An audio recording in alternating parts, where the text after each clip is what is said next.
Bonjour et bienvenue dans ce 59e numéro de Miasme, le magazine d'information de l'actualité spirituelle, mystérieuse et étrange. Bonjour Sylvano. Salut Antoine. Alors Sylvano, aujourd'hui on va faire une émission un petit peu spéciale. On va faire une émission où je vais donner un peu plus de temps de parole à mes chroniqueurs, voilà, pour que vous puissiez développer un petit peu vos sujets. Donc, eh bien, on va te recevoir sur la partie ufologie, et ensuite, Lily Oz viendra nous parler de la manipulation des médias, et enfin, on terminera par Aurore, qui nous présentera une nouvelle revue. Voilà. Alors, quoi de neuf sur UAT cette semaine? Ça bouge, là, cette semaine. Mais ça bouge partout cette semaine à cause de, tu sais, de la fameuse affaire Thierry Jamin, Pérou, Alien Project. Moi, personnellement, sur UAT, je sais pas, il y a eu des centaines de publications sur Thierry Jamin. Je ne me suis jamais permis d'en supprimer une, hein, chacun est libre de penser ce qu'il veut. Par contre, moi, j'y crois pas, hein, tu le sais, hein, depuis le départ, en avançant des arguments, d'accord, du pourquoi j'y crois pas. Par contre, en face, pour une communauté éveillée, c'est assez hallucinant. Nous, on y croit, on a des documents secrets, on est sûr. Vous êtes dans une incapacité intellectuelle. Presque, je me fais traiter des zététiciens, quoi, tu sais. Donc, je trouve... et il n'avance aucun argument, toujours pas. C'est-à-dire que là, on va arriver en juillet, Antoine. Il y a toujours rien, aucune preuve, que dalle. Mais en plus, une fois de plus, je me le répète, on s'en fiche, quoi. c'est ça qui est extraordinaire, c'est ce que je te dis depuis 6 mois, c'est que que ce soit des momies extraterrestres ou pas, qu'est-ce que ça change? Toi, tu peux m'expliquer ce que ça change? Parce que moi, je comprends toujours pas, quoi. Alors, j'en sais rien, mais par contre, ce qui serait bien peut-être de recadrer pour ceux qui ne sont pas sur UAT, parce que tout le monde n'est pas sur UAT non plus, pour toi, c'est quoi tes arguments pour lesquels tu n'y crois pas? Alors, premièrement, c'est que même si c'était vrai, j'arrive pas à comprendre ce que ça va changer. J'ai toujours pas compris. C'est ça que j'aimerais comprendre. Ça change quoi? Le fait que ça soit vrai? Ouais, c'est des momies extraterrestres, c'est des aliens extraterrestres. Donc partons sur cette hypothèse-là, que c'est véritablement des momies extraterrestres. Disons que le reste du monde va enfin s'éveiller à l'existence des extraterrestres et va se reposer des questions sur, je suppose, la véritable place de l'homme et de l'humanité à travers le monde, et puis tout ce que ça va entraîner, la remise en question de notre histoire, des religions, etc. etc. Donc tu penses que ça, si c'est vrai, ça va se diffuser, quoi. Ça va faire la divulgation. Non, je n'ai pas dit que ça allait faire la divulgation, parce que, comme le dirait notre ami Margret, la divulgation est forcément contrôlée. Voilà. Donc, si c'est vrai et si ça doit apparaître maintenant, c'est que ça va exploser de partout. Voilà. Et ça va pas rester juste sur Gaïa TV et toutes les chaînes qui en parlent. Et puis si la divulgation c'est pas le moment, eh bien ça va devenir très rapidement une fake news.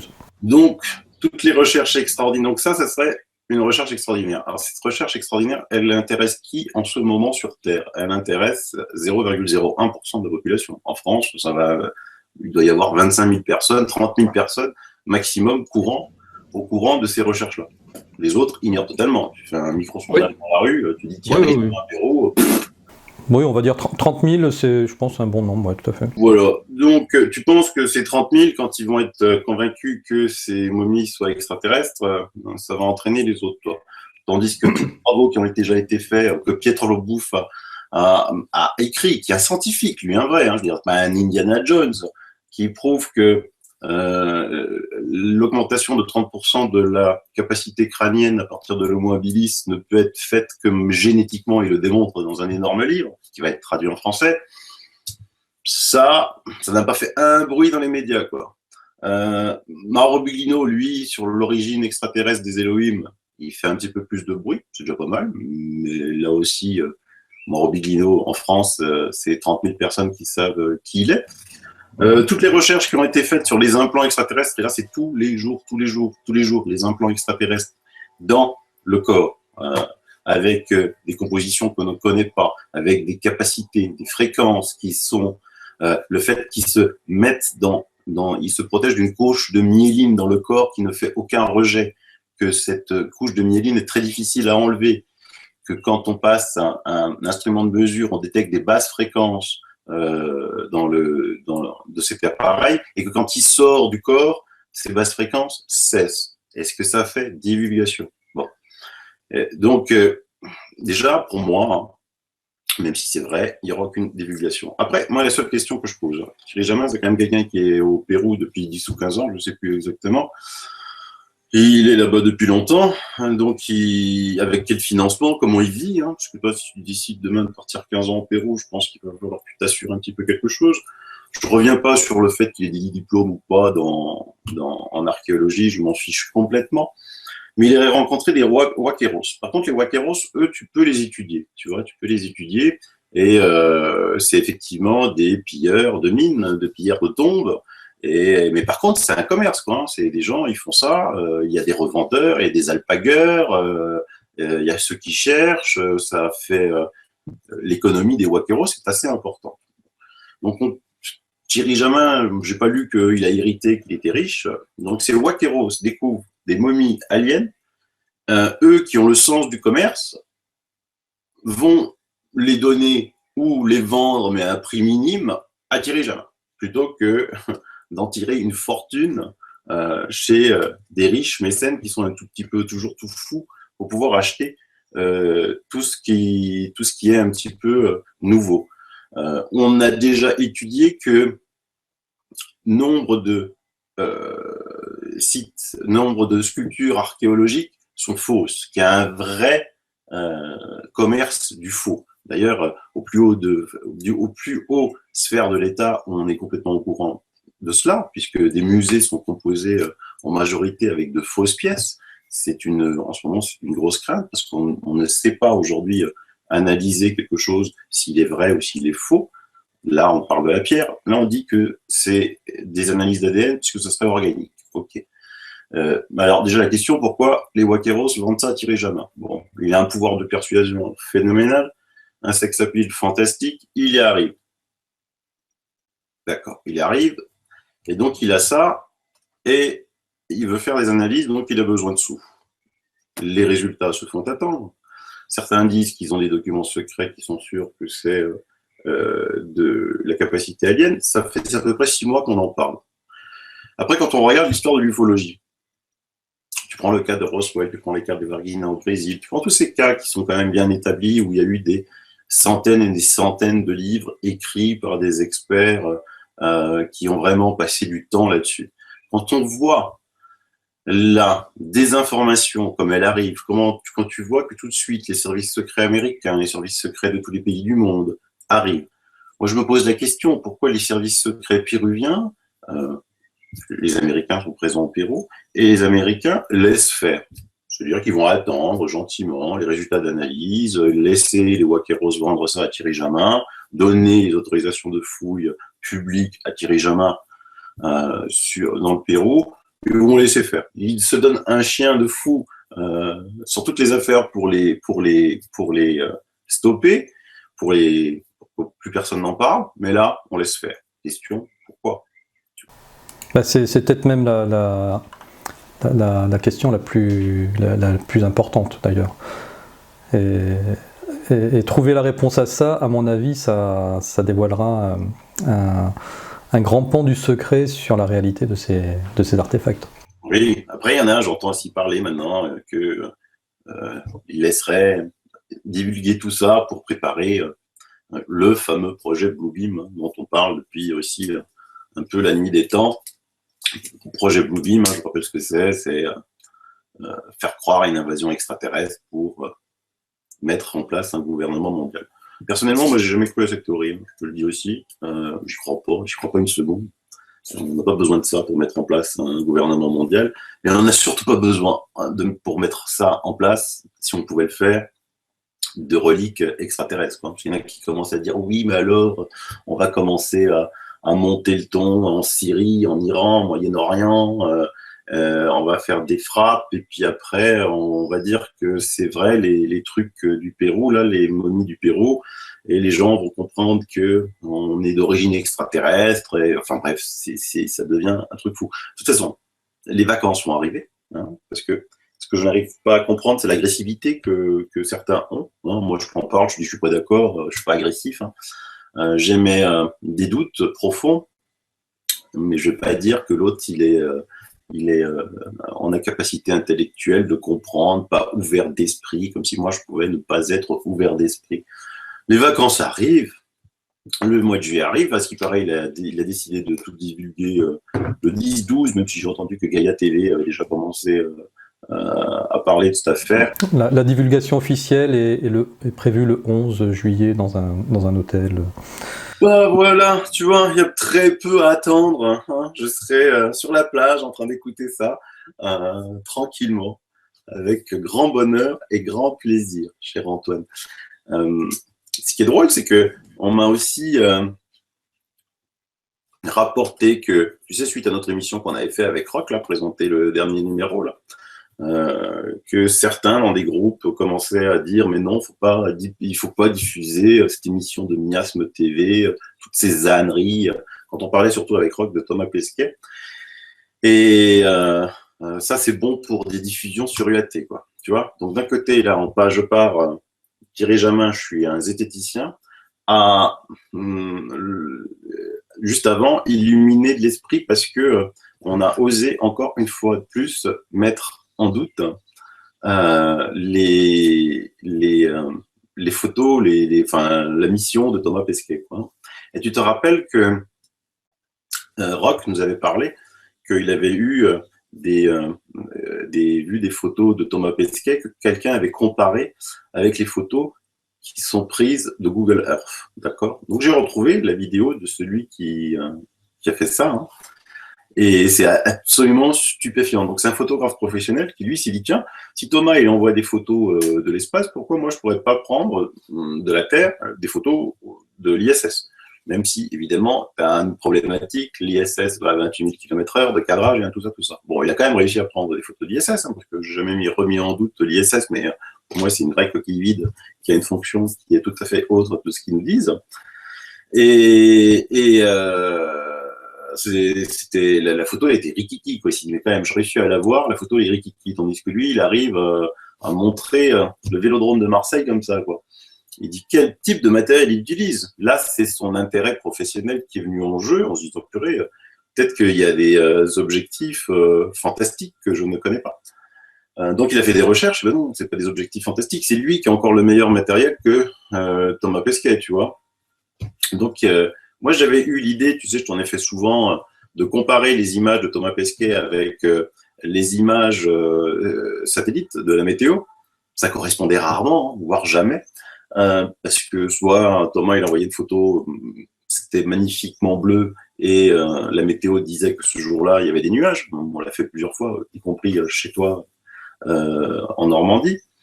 Lui, par contre, il a eu l'idée, effectivement, de comparer ça aux images de Google Earth. Donc, il en a fait une, mais alors là, aux surprises, c'est la même. Donc, il se dit, ah, c'est pas possible, c'est un coup de bol. Il en analyse une deuxième, c'est la même. Il en analyse une troisième, c'est la même, et ainsi de suite, quoi. Les images sont les mêmes. Ce qui est strictement impossible. Antoine, tu prends ton appareil photo, tu vas te balader en montagne, tu prends un paysage en photo, puis tu demandes à ton épouse de prendre ce même paysage. C'est impossible que ce soit la même photo, c'est-à-dire que tu peux superposer dessus, quoi. Là, on peut les superposer. Donc, c'est les mêmes angles. Google Earth, j'ai lancé un deal, hein, que si jamais quelqu'un réussissait à faire ce genre d'exploit, sans tricher évidemment, sans mettre un appareil photo sur un trépied, je payais un 3 étoiles Michelin. Voilà. D'accord. Voilà, vous avez entendu, si vous avez envie d'un petit 3 étoiles Michelin cet été au frais de Sylvano, relevez le défi. Ouais. Alors effectivement, d'ailleurs, il est passé il y a pas très longtemps dans le quotidien là, sur TMC, sur la chaîne 10. Et ce qui était marrant, c'est que du coup, j'ai pensé à vous.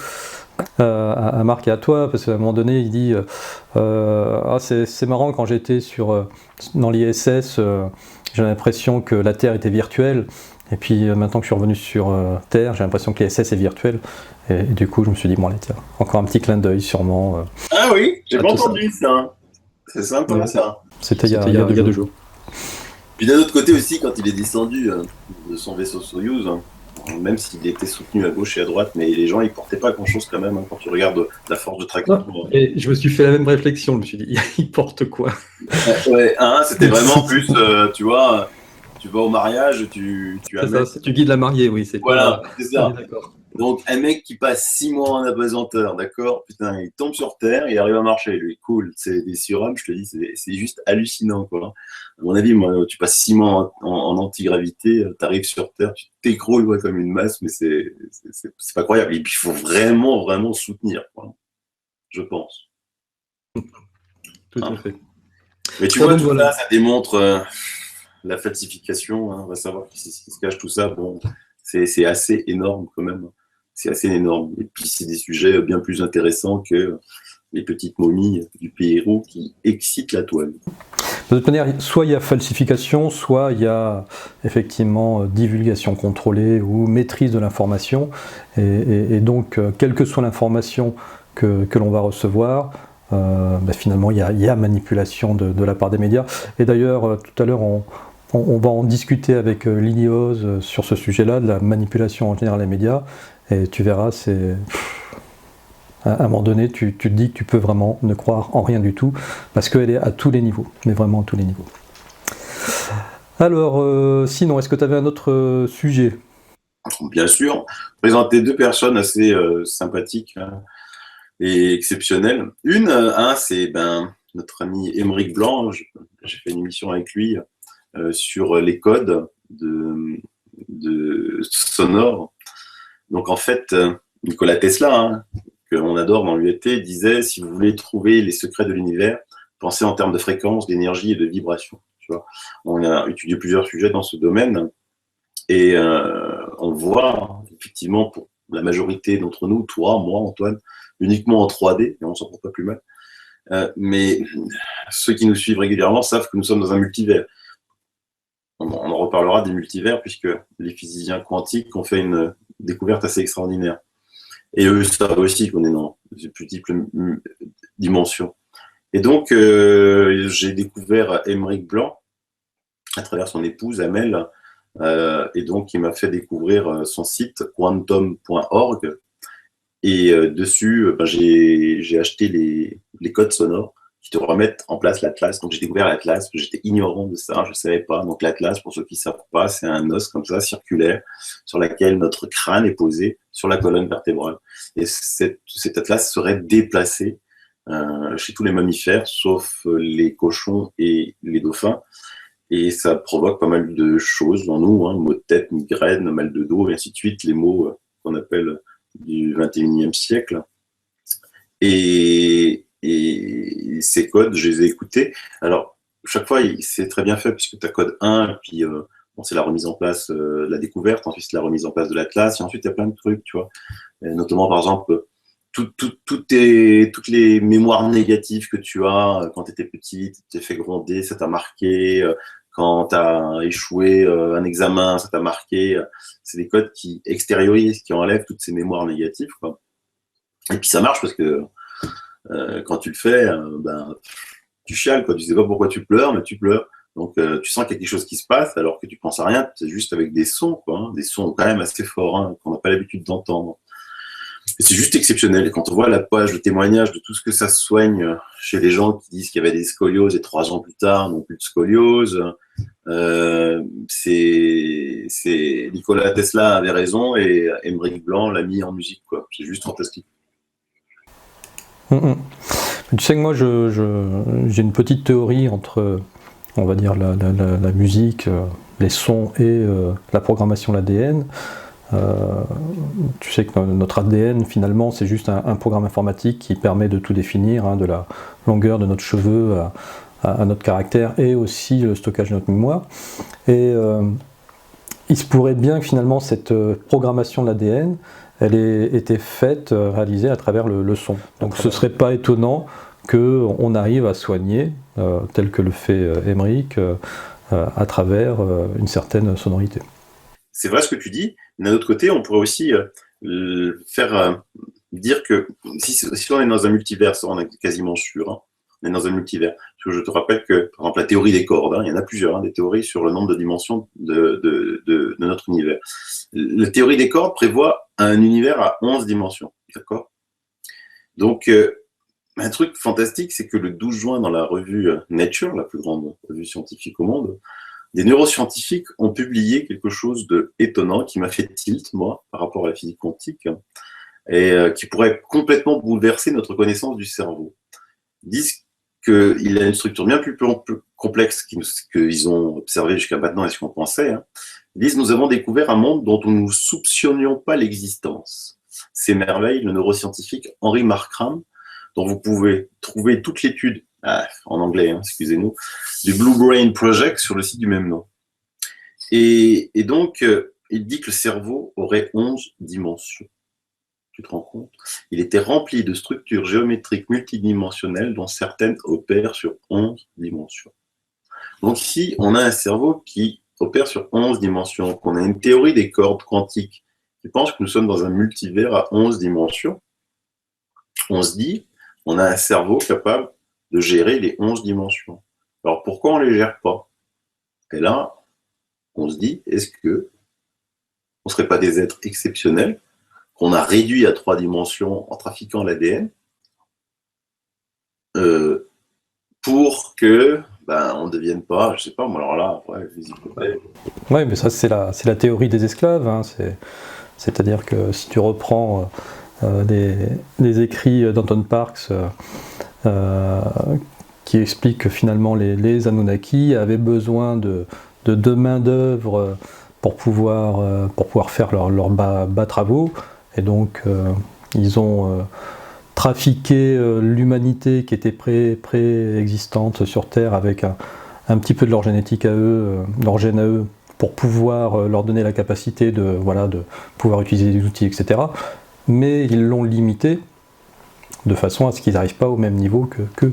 Et donc cette limitation, ça doit correspondre à ce que tu expliques, ce passage 11 dimensions à 3 dimensions, parce que pour pouvoir utiliser des outils, finalement, en 3D, ça suffit. Ouais. Et tu vois, c'est passionnant quand même. Hein. Moi, j'adorerais, tu vois, quand tu fais des recherches comme ça, en médecine, dans ce qui étudie un petit peu ces neuroscientifiques, que tu fais le parallèle avec la physique quantique et que tu mets tout ça à la sauce ésotérique avec tout ce qu'on sait, c'est des recherches passionnantes et intéressantes, quoi. En tout cas, moi, je m'éclate là-dessus, là-dessus. Et puis, en même temps, j'ai trouvé, en faisant ces recherches, je suis tombé par hasard sur une chercheuse, Bac plus 12, impressionnant, je ne sais pas comment on fait pour faire Bac plus 12, qui s'appelle Audrey Dussautour. Et elle présente quelque chose qui s'appelle le blob. Enfin, elle appelait le blob. C'est un champignon qui s'appelle Philoseum philasomum. Enfin, bref, c'est un nom compliqué. Elle l'a appelé en fait orni, objet rampant non identifié. Hein. Alors, l'histoire avait commencé au Texas. Une dame a trouvé une masse jaune dans son jardin. Elle appelle les pompiers, la police, pensant à un alien. C'est véridique, elle pensait que c'était un alien, parce que la masse était jaune et un peu visqueuse. Et donc les pompiers, qu'est-ce qu'ils font? Ils mettent le feu. Hein. Et la police du Texas, qu'est-ce qu'elle fait? Elle tire dessus. Et donc ils pensaient en être débarrassés, mais le lendemain, oh là là, quelle ne fut pas la surprise de la dame de voir cette même masse faire 2 fois sa taille, tu vois. Et cette histoire donne naissance à un film nommé effectivement Le Blob avec Steve McQueen. Donc le blob, il grossissait, il avalait les humains, et plus il avalait les humains, plus il grossissait, et donc elle l'a appelé le blob parce que le nom est trop long à dire. Et elle l'a étudié, elle a fait un livre, parce que figure-toi qu'il n'a aucune structure, il n'a pas de cerveau, il n'a pas de, tu vois, il n'a pas de neurones, il n'y a rien. Normalement, ce n'est qu'une cellule, une énorme cellule. Mais il est résistant, il est intelligent, et il apprend vite, il mémorise. Tu mets un blob dans un labyrinthe, il sort du labyrinthe en trouvant la sortie. La vidéo, elle dure 18 minutes, elle est juste extraordinaire. Mais ce blog fait des choses que personne ne comprend comment il fait, quoi. C'est-à-dire qu'il est supérieur à son cerveau, à la capacité de personnes déjà sur Terre, quoi. Mais alors qu'il n'y a rien qui dise.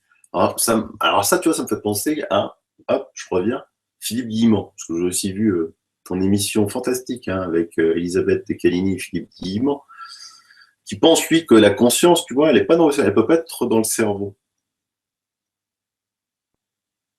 Tu vois? Alors que tu te dis, mais attends, quand tu observes un blog, quand tu vois que il y a des liens à faire. En tout cas, Antoine, j'invite tout le monde à regarder cette émission que tu as faite avec Elisabeth et Philippe autour du livre Dialogue avec l'ange, qui je crois est derrière la Bible le livre le plus vendu au monde, ou un truc comme ça. Je sais pas, les ventes sont impressionnantes. Hein, et c'est assez exceptionnel le pouvoir de ce livre. Donc achetez-le, testez-le, mettez-le sur votre table de chevet et lisez-le de temps en temps, vous verrez. C'est assez étonnant. Alors juste pour revenir à ton blog, mais il existe toujours le blog, parce que pour moi c'était que de la SF, hein. J'avais vu effectivement le film il y a très longtemps, à l'époque où il était sorti. Ce fameux champignon, donc il y en a qu'un seul exemplaire, il existe toujours. Non, il y en a partout. Ah, il y en a partout. Il y a le blog américain, il y a le blog irlandais, ce champignon existe partout. Mais néanmoins, il est très fragile, quoi, hein. C'est-à-dire qu'il a besoin de certaines conditions pour pouvoir refaire tout ça, quoi. Il est, on va dire que le feu, tout ça, ne l'atteigne pas, mais des petites maladies, des petites contrariétés, trop de luminosité, un petit peu trop de chaleur, un peu moins de chaleur, des variations de chaleur, le contrarie fortement. Faire un peu de pub, voilà. Je l'ai commandé, je l'ai eu, je le vois bien là, Audrey Dussault. D'accord. Ce que vous allez savoir sur le blog. Écoute, j'ai commencé à le lire, c'est frais, parce que ça se lit vraiment. Alors voilà, son prénom c'est Physarum polycéphalum. Hein, donc, coupé en morceaux, il cicatrise en 2 minutes. Ses seuls ennemis sont la lumière et la sécheresse. Voilà. Le blob n'a pas de neurones, mais se montre capable d'apprendre et de résoudre des problèmes complexes, comme trouver la sortie d'un labyrinthe. Il apparaît même doté d'une personnalité, dénué de membres, il se déplace, sans cerveau ni estomac. Il parvient pourtant à maintenir un apport optimal de nutriments essentiels à sa croissance. Et Audrey Dussault, en fait, c'était une spécialiste des fourmis. Donc, elle a changé complètement. Elle s'est consacrée au blob. Et c'est le mystère de nos origines. Et je l'ai commandé, j'ai découvert Audrey il y a peu. Normalement, je reçois mes livres en un jour. Celui-là, je l'ai reçu en 2 jours. Et j'ai commencé à le lire. Je t'en ferai un résumé. Mais on pourra aussi inviter Audrey. Bah voilà, on pourra en profiter pour l'inviter et qu'elle vienne nous parler elle-même de ses blobs. En plus avec l'accent de Toulouse. En plus, moi c'est génial. Allez, encore un petit sujet. Ouais, j'ai fait découvrir à un mathématicien, c'est sur UAT. J'ai fait découvrir, t'as dit ? J'ai fait découvrir. j'ai fait découvrir un mathématicien sur AT, un des plus grands français, qui s'appelle Alain Cohn, que moi je suis depuis très longtemps. Alain Cohn, il a eu plusieurs médailles Fields, son honneur, c'est-à-dire la plus grosse récompense en mathématiques. Et j'ai publié quelque chose, c'est-à-dire que on a publié plusieurs sujets sur l'effet Mandela, avec de nombreux exemples. Et donc l'effet Mandela, je le rappelle pour tous ceux qui l'ignorent, c'est de s'apercevoir que des choses que l'on tenait pour acquises dans le passé sont différentes aujourd'hui. On a mis beaucoup d'exemples de scènes de films qu'on ne voyait pas pareil, des chansons, des logos, des marques. Et on s'aperçoit qu'ils sont totalement différents aujourd'hui, alors que on n'a pas, sans comprendre pourquoi, quoi. Or, ce très grand mathématicien français, il démontre que cela peut exister. En effet, selon lui, le passé ne serait pas figé. Le passé ne serait pas figé. Et la nouvelle physique quantique démontre que l'on peut modifier le passé. Tu vois ?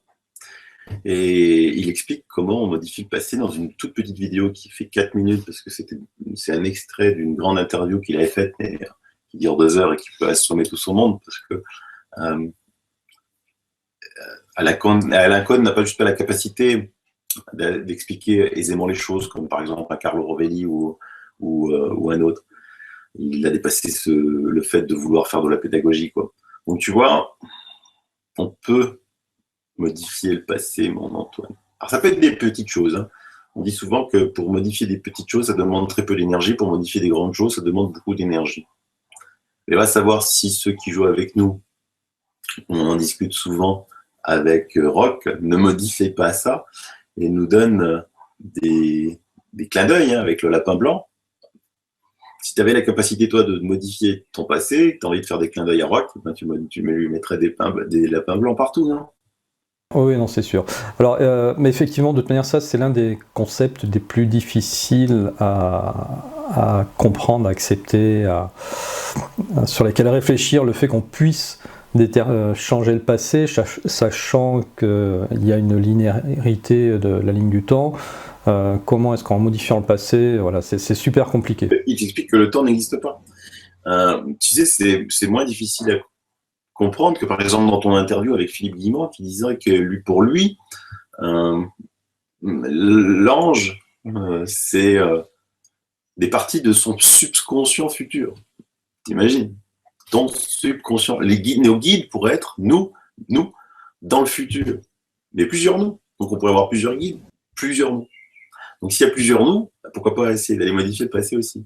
C'est juste passionnant, hein. Et je rappelle que tous ces gens-là, on ne parle pas d'illuminés, de Raël, hein. On parle de gens qui sont au plus haut niveau dans leur domaine, que ce soit pour Audrey en neurobiologie, pour Alain Cohen en mathématiques, pour Philippe Guillemot en physique, quoi, hein. C'est extraordinaire. Donc, finalement, je m'éclate parce que il y a des sujets qui commencent à fusionner dans ces nombreuses branches, et il leur manque, même si Philippe Guillemot, lui, il a un sacré cran, arrive maintenant à venir dans l'ésotérisme, hein, parce que ça, c'est pas évident pour ces chercheurs de haut niveau.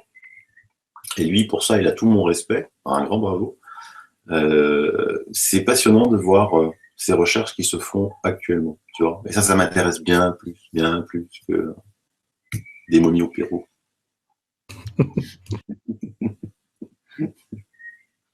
Forcément. Ok, allez, Sylvano, un dernier sujet pour conclure cette grande rubrique spéciale. Bon, si tu veux, on pourrait, une grande rubrique qui n'est pas dans l'ufologie, mais quand même, ça a un lien, on pourrait en faire une émission spéciale, hein. On avait parlé sur les vaccins, hein, parce que hier, le nouvel gouvernement est là, les lobbyistes sont au pouvoir, donc une ancienne de Big Pharma a été élue ministre de la Santé, et quand une ancienne de Big Pharma a été élue ministre de la Santé, qu'est-ce qu'elle dit ? Allez, on met 11 vaccins obligatoires. Ben ça, c'est juste affolant, quoi. Ah, c'est hallucinant. Mais tu vois, je ne savais même pas, là je l'apprends, qu'elle était une ancienne de Big Pharma. Elle travaillait où ? Je ne sais plus, mais dans la pharmacie, dans le lobby pharmaceutique, ça c'est sûr et certain, quoi. Ben, comme toutes celles qui étaient avant elle, hein, Marisol Touraine aussi, hein, c'était. Tu sais, il faut bien savoir que moi j'habite Strasbourg, donc j'ai des amis qui travaillent au Conseil de l'Europe, hein. Ils disent que c'est qu'une foire d'empoigne aux lobbyistes, hein, mais rien d'autre, hein. Lobbyistes de la chimie, de l'agriculture, phytosanitaire, ils les tiennent.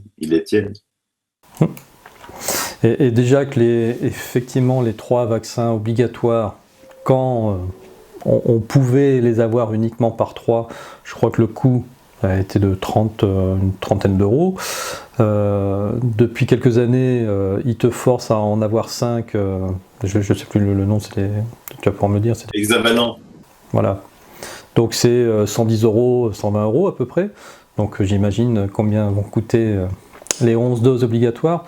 Ah bah ça va ranger le trou de la sécu, en dehors du fait de plus nous dézinguer la santé. En sachant qu'en plus c'est le pactole du pactole, ça. C'est le Graal hein, le vaccin, parce que quand tu fais un médicament, c'est juste pour celui qui est malade. Le vaccin, c'est pour tout le monde. C'est pour tous les gens en bonne santé. Oui, parce qu'en plus, ils vont obliger, j'ai cru comprendre que si ça allait jusqu'au bout, cette histoire, ils obligeraient tout le monde à passer par la case vaccination obligatoire. Eh oui, forcément. Quand les vaccins sont obligatoires, ils sont obligatoires. Voilà, c'est pas que les nouvelles générations. Il faudrait tous repasser à la casserole. On va monter la guerre civile, mon Antoine. J'en sais rien, mais en tout cas, ça leur fait quand même peur, hein, parce que j'ai vu frémir beaucoup de mouvements citoyens qui, à la base, sont pas forcément intéressés par ces histoires de vaccination, qui là quand même commencent à se poser des questions sur la véritable raison et puis sur l'aspect vraiment sanitaire de ces vaccins. Surtout quand on sait qu'il y a des pays, alors je sais plus si c'est la Suède ou la Norvège, tu nous en avais parlé, hein, qui démontrent que le vaccin sur la rougeole ne sert à rien, par exemple. Tous les vaccins ne servent à rien. Mais tu sais, des fois, oui, ils se méfient parce que la France, pays de Louis Pasteur, se vaccinait en silence à 99,9999%. Puis arrivé cette affaire de vaccin contre la grippe A, là, de Roselyne Bachelot. Mais alors là, les gens refusaient, quoi. Même moi, qui suis un anti-vaccin, j'ai été étonné. Je me suis dit, mais pourquoi ils acceptent tous les vaccins sans rien dire depuis longtemps, et puis là, pourquoi ils ne veulent pas prendre celui-là, quoi. Donc, effectivement, la réaction des gens peut être assez rapide, fluctuante, et 11 vaccins, ça fait beaucoup. Ouais. Bon, en tout cas, ce qu'on essaiera de faire, c'est à la rentrée, c'est de monter une émission vraiment sur la vaccination, les conséquences de la vaccination, les arguments pour et contre, et sûrement plus les arguments contre que pour, parce qu'il n'y en a pas beaucoup sur les pour. Puis voilà, de donner vraiment des vrais éléments de réponse pour ceux qui se poseraient des questions aujourd'hui. Et pour les pour et les contre, c'est exactement le même scénario que pour l'ufologie, quoi. C'est que les pour disent que ceux qui sont contre, ils sont idiots, arriérés, ils sont anti-avancés scientifiques. Comment peut-on refuser les vaccins puisque nous vivons plus longtemps, puisque nous sommes en meilleure santé? Tu leur demandes quel rapport quel est le rapport? Et là, ils n'ont plus aucun argument, quoi. Parce qu'après, quand on va sur les vrais arguments scientifiques, on les démonte, mais un à un, il ne reste plus rien, quoi. Et surtout les toubibs. Parce que je rappelle qu'un toubib, c'est pas parce qu'il est toubib qu'il est plus spécialiste que moi sur les vaccins. Le toubib, il a fait 2 heures dans son cursus universitaire sur les vaccins. Il a expliqué en gros où il fallait planter l'aiguille, comment, à quelle fréquence, et que voilà, il fallait faire ça, que c'était bien. Et donc il a dit oui, c'est bien. Ouais, pour les généralistes. Donc on invite un médecin sur Miasma TV qui vient débattre avec nous. On se fera un plaisir. Ouais, ce serait intéressant, tout à fait. Peut-être qu'un de nos auditeurs est médecin, peut-être qu'un de nos auditeurs son époux ou son épouse médecin, un frère, un sœur, qui a envie de venir castagner. Bon, l'objectif, c'est pas de castagner, hein. L'objectif, c'est de comprendre vraiment les véritables arguments, et puis au moins qu'on ait une vision claire une bonne fois pour toutes sur la dangerosité des vaccins. Ok, bon, eh bien écoute Sylvano, je te remercie pour cette longue rubrique UAT. On te revoit encore la semaine prochaine, et après c'est les vacances, c'est ça? Après, toi aussi, non? Ouais, moi je vais continuer un petit peu encore. Ah bah oui, t'as tellement d'émissions. Ok, bon, mais en tout cas, je te souhaite un bon week-end, et puis moi je vais aller retrouver Lily Oz pour continuer cette émission sur la manipulation des médias. Ciao Sylvano. Ciao. Et bonjour Lily, comment vas-tu? Salut Antoine, ça va bien, ouais, merci, et toi? Bah écoute, comme tu peux le voir, on se porte plutôt au frais en Normandie, donc tout va très bien après cette vague de chaleur. J'ai des pensées pour vous, hein, pour tous ceux qui sont à Paris, intramuros, en train de fondre dans vos cages à poulets. Voilà. Venez dans la nature. Voilà. Moi, je suis pour aussi. Alors, Lily, ce soir, ce n'est pas la Vénusienne que nous allons accueillir, mais c'est le docteur en communication. Hein, c'est bien ça, tu es docteur en communication? Je suis docteur en sciences de l'information et de la communication. Et je suis spécialisée dans ce qu'on appelle la sémiologie des médias. Donc ça fait de moi, on va dire, une experte des récits médiatiques. Ouais. Parce que ce soir, on voulait aborder justement par rapport à ces récits médiatiques, la manipulation de l'information par les médias. Voilà. Ça, c'est un gros sujet. C'est un gros sujet qui est très important puisqu'on voit beaucoup sur Internet de dénonciations par rapport et de mise en garde justement par rapport à ces médias. Mais finalement, il n'y a pas beaucoup de choses pédagogiques qui nous enseignent justement à décoder les médias. Donc, je pense que c'est intéressant de s'arrêter un petit peu sur ce sujet, quoi, et puis pourquoi pas d'avoir quelques outils, que ce soit pour soi, pour les autres ou pour nos enfants. Tout à fait. Je pense d'ailleurs qu'on devrait enseigner ces choses-là à l'école. Moi, je me rappelle, il y a une dizaine d'années, peut-être même une quinzaine d'années, d'être tombé sur un documentaire de France 3 à l'époque, qui montrait 2 plans séquences, donc d'une minute, on va dire, les mêmes images, le même documentaire, mais avec des commentaires complètement opposés. Et c'est vrai que en fonction du commentaire, eh bien, les mêmes images ne voulaient plus dire la même chose. Et c'est à partir de ce moment-là où je me suis dit, faut vraiment être vigilant parce qu'on peut nous faire croire, nous faire gober n'importe quoi. Et c'est un petit peu ce soir ce que tu vas essayer de montrer. Bah oui, et puis pour rebondir immédiatement sur ça, c'est vrai que la télévision, particulièrement parce que c'est l'image en mouvement et qu'elle nous fait la promesse en fait de ce qu'on appelle la simultanéité, tu vois, quand on est dans le direct live ou qu'on assiste à un événement en direct, tu vois, ou en tout cas dans les conditions du direct, on a cette sensation que c'est forcément le réel auquel on est en train d'assister. Tu vois, si on prend le 11 septembre, au moment où on allume notre télévision et qu'on assiste en direct à l'arrivée de l'avion dans la seconde tour et puis à l'effondrement des tours, on a cette évidence, cette sensation qu'on est face au réel et que quelque part, il n'y a pas d'écriture puisque c'est en direct. En réalité, cette idée-là est fausse. C'est-à-dire qu'à partir du moment où on est dans un média, on est nécessairement dans l'écriture. Et ne serait-ce que finalement de choisir de montrer une réalité, le simple fait de mettre l'attention publique sur une chose, c'est-à-dire c'est signifier son importance, et c'est d'ores et déjà en réalité conditionner nos cerveaux à comprendre ce qui est important de ce qui ne l'est pas. Tu vois, par exemple, le 11 septembre, c'est sûr que c'est un événement, on va dire, majeur dans le monde occidental, mais il y a toute une série de choses, de sujets, en fait, dont les médias vont parler, choisir de parler, au détriment d'autres sujets dont on ne parlera pas, qui vont quelque part définir nos sens des priorités. Nous dire, voilà, peut-être pas à prime abord, en tout cas, ce qu'il faut penser du monde, mais en tout cas, ce à quoi il faut penser dans le monde. Voilà, et tu vois, cette première approche, en fait, ce choix déjà de traiter telle information est en soi déjà une forme de subjectivité et d'influence sur nos perceptions du monde. D'ailleurs, ce premier effet, en fait, c'est ce qu'on appelle l'effet d'agenda. C'est-à-dire que les médias vont proposer ce qu'on appelle un agenda médiatique. Ils vont nous donner des rendez-vous très précis à certaines dates, les élections présidentielles, les Jeux Olympiques, et puis ils vont mettre l'attention à un certain moment quand il y a un événement exceptionnel, par exemple, et ils vont donc focaliser cette attention à un endroit ou à un autre. Alors ça, on peut observer même ces tendances-là quand il y a des sujets qui peuvent déranger. Par exemple, on se souvient quand en 2007, Nicolas Sarkozy venait d'être élu président de la République et qu'il recevait Kadhafi à Paris. Et il y avait eu toute une histoire autour de cette visite de Kadhafi.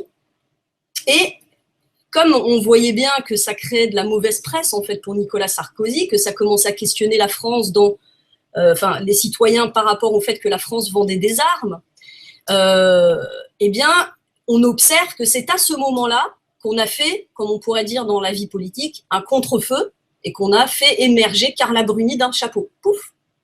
Donc, on a déplacé l'attention publique à un endroit autre pour faire oublier, en fait, une actualité qui dérange. Donc ça, c'est la première chose qu'on peut déjà souligner comme ça, de manière très évidente, et qu'on peut observer, en fait, chaque jour dès qu'on est en contact avec un média, parce que cet effet d'agenda, en réalité, c'est ce qu'on appelle aussi la hiérarchisation de l'information. On va le retrouver dans le fait de dire, par exemple, cette information sera à la une du journal. Et le fait de mettre cette information à la une du journal, c'est dire, ça, c'est le sujet majeur. Et j'invite chacun à comparer, parce qu'aujourd'hui, c'est génial, avec le replay, on a la possibilité de comparer les différents journaux qui sont diffusés en même temps. Donc, par exemple, sur les grandes chaînes, le journal de 20 heures. Et c'est très intéressant d'observer les titres. Vous n'avez même pas besoin de regarder le journal en entier. Vous observez juste la une, les titres, là, le petit résumé qui dure même pas 5 minutes et qui va nous donner le sommaire du journal. Et quand on passe d'une chaîne à l'autre, on va se rendre compte que ces informations, il y a une espèce de consensus. C'est-à-dire que souvent, quand il y a des événements majeurs surtout, il y a un consensus sur celui qui va faire la une. Et puis bon, il y a des consensus d'intérêt. Hein, on l'a vu pendant la campagne présidentielle avec toutes ces unes consacrées à Macron, quand même. Il y avait un consensus de l'ensemble des médias pour lui donner la place de premier plan dans l'actualité, puisqu'il était sur toutes les couvertures, etc. Tu vois ? Donc, il y a effectivement, que ce soit dans la presse papier, à la radio ou à la télé, il y a une hiérarchisation de l'information. Souvent, donc, effectivement, on observe des similitudes, mais on observe aussi des différences. C'est-à-dire que souvent, sur les 2, 3 ou 4 ou 5e informations suivantes, il va y avoir un classement différent selon les chaînes, selon les journaux et selon les intérêts politiques de ces journaux. Alors, je pense qu'il faudra qu'on parle de ça aussi. Alors, il se trouve que j'ai cette chance d'avoir pu travailler pour l'industrie médiatique. Hein. C'est une industrie, il faut vraiment le concevoir. J'ai travaillé pendant plusieurs années, alors je ne peux pas vous les chiffrer comme ça, mais j'ai travaillé sur des émissions de télé-réalité, par exemple. Je travaillais à ce qu'on appelle l'écriture du réel.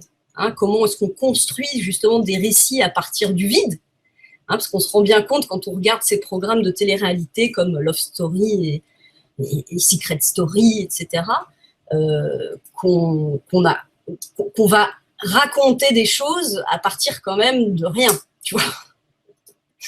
Donc justement, cette question de comprendre comment on construit l'information, comment à partir du rien on peut bâtir finalement une vision du monde, c'est des choses que j'ai pu explorer aussi d'un point de vue, je dirais, plus pragmatique. Hein. Je ne suis pas restée juste dans mes études et dans ma réflexion, même si évidemment je crois que les deux sont importants, de voir ce qui se passe et puis de confronter ça à l'analyse de ces médias.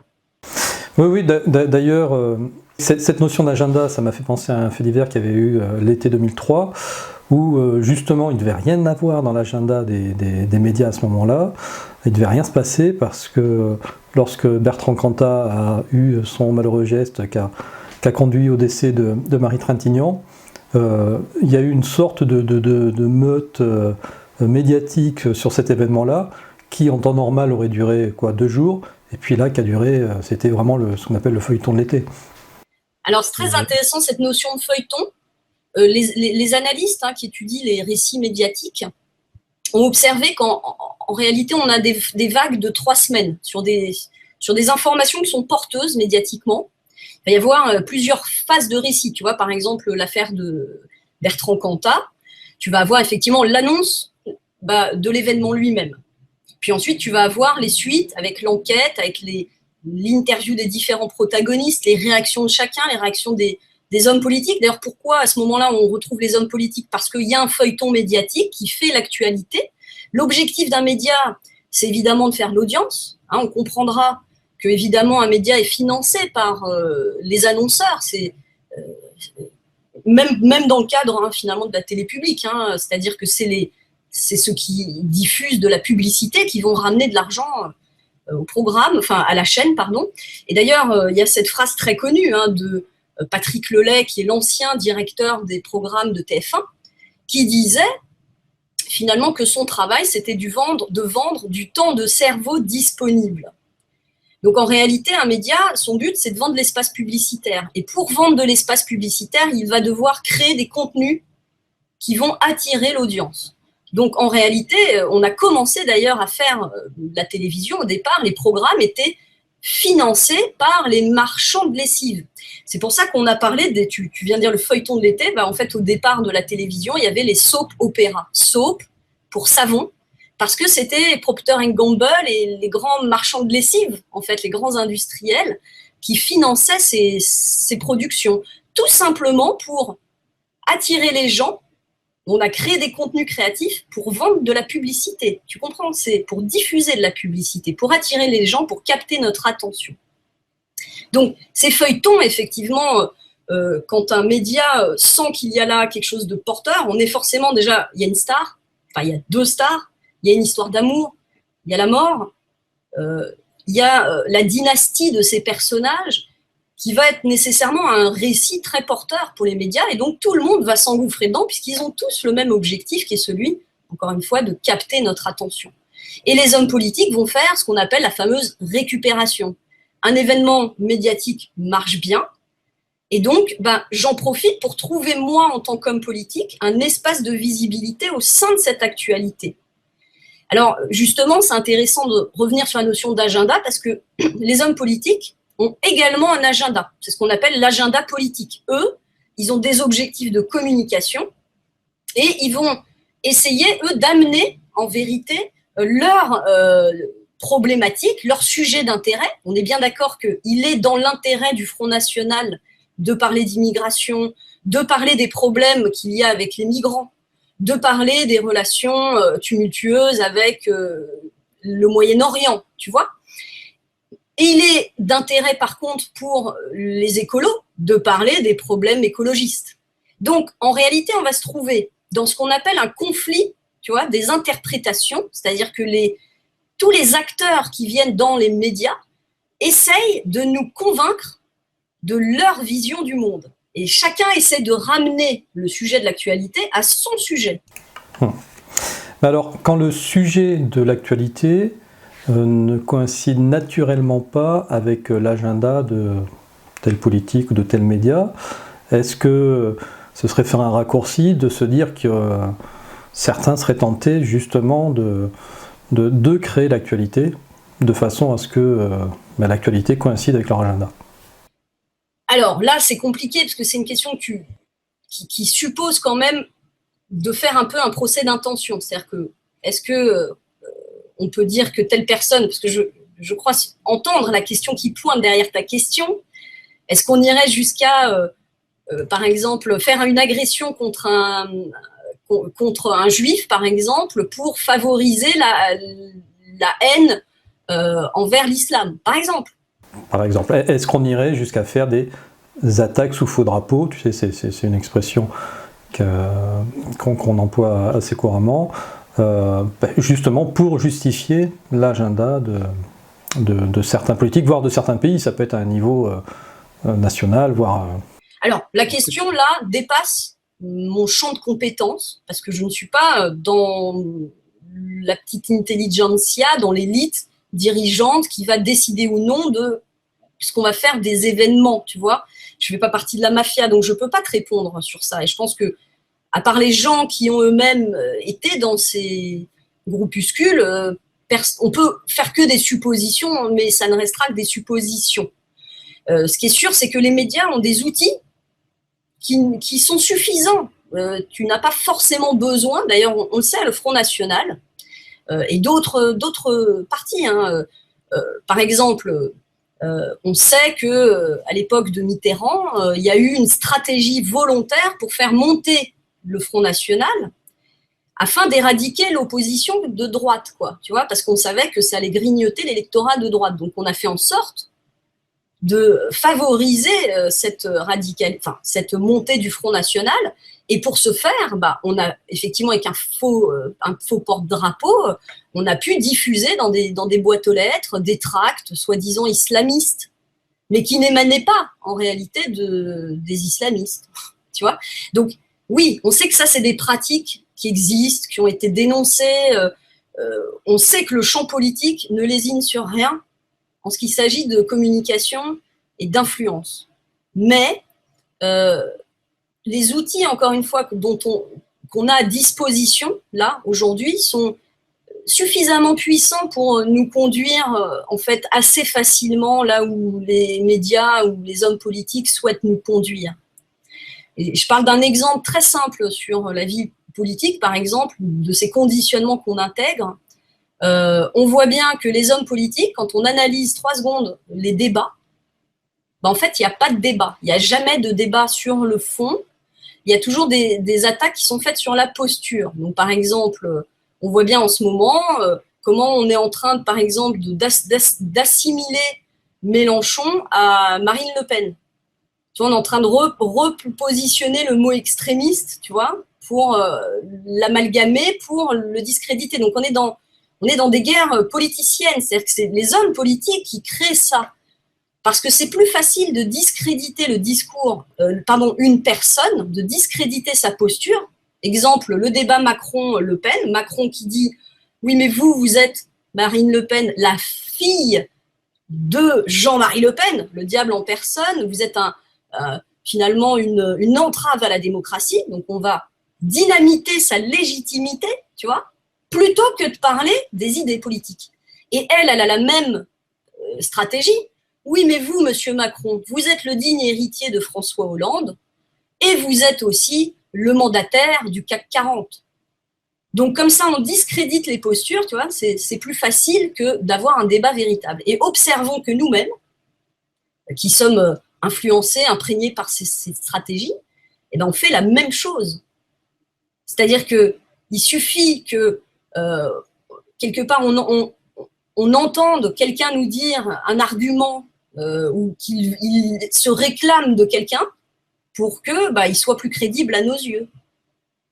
Donc on dynamite le discours, voilà. Donc on est imprégné par ces modèles en fait, tout simplement, qui vont nous conditionner dans plein de choses. Tu vois, je vais donner un exemple très simple sur Facebook. Quand il y a un attentat, et c'est pas avec les élections présidentielles, les gens, au lieu de pointer du doigt, encore une fois, les responsables politiques eux-mêmes de la situation du pays, parce que c'est des responsables, on les a élus quand même, pour ça à la base, eh bien, ils vont se pointer du doigt les uns les autres. Ah, si Marine Le Pen, elle monte, si le Front National monte, c'est la faute des abstentionnistes parce qu'ils ne votent pas. Et puis, il y en a un autre qui va dire non, c'est la faute de Mélenchon parce que Mélenchon, il fait du populisme et donc, finalement, il nourrit le terreau de Marine Le Pen. Puis il y en a d'autres qui vont dire, ah non, c'est la faute des gens racistes. Tu vois. Et donc, en fait, au lieu de pointer du doigt le responsable, on se pointe, nous, du doigt, les uns les autres. C'est bien quand même qu'ils ont réussi, tu vois, à nous implémenter d'un truc, hein, à nous faire oublier que c'est eux les responsables. C'est très intéressant la stratégie Macron aussi, par exemple, de désolidarisation, et ça tous les hommes politiques qui veulent se faire élire à l'élection présidentielle vont le faire, ils vont se détacher du parti politique auquel ils appartiennent.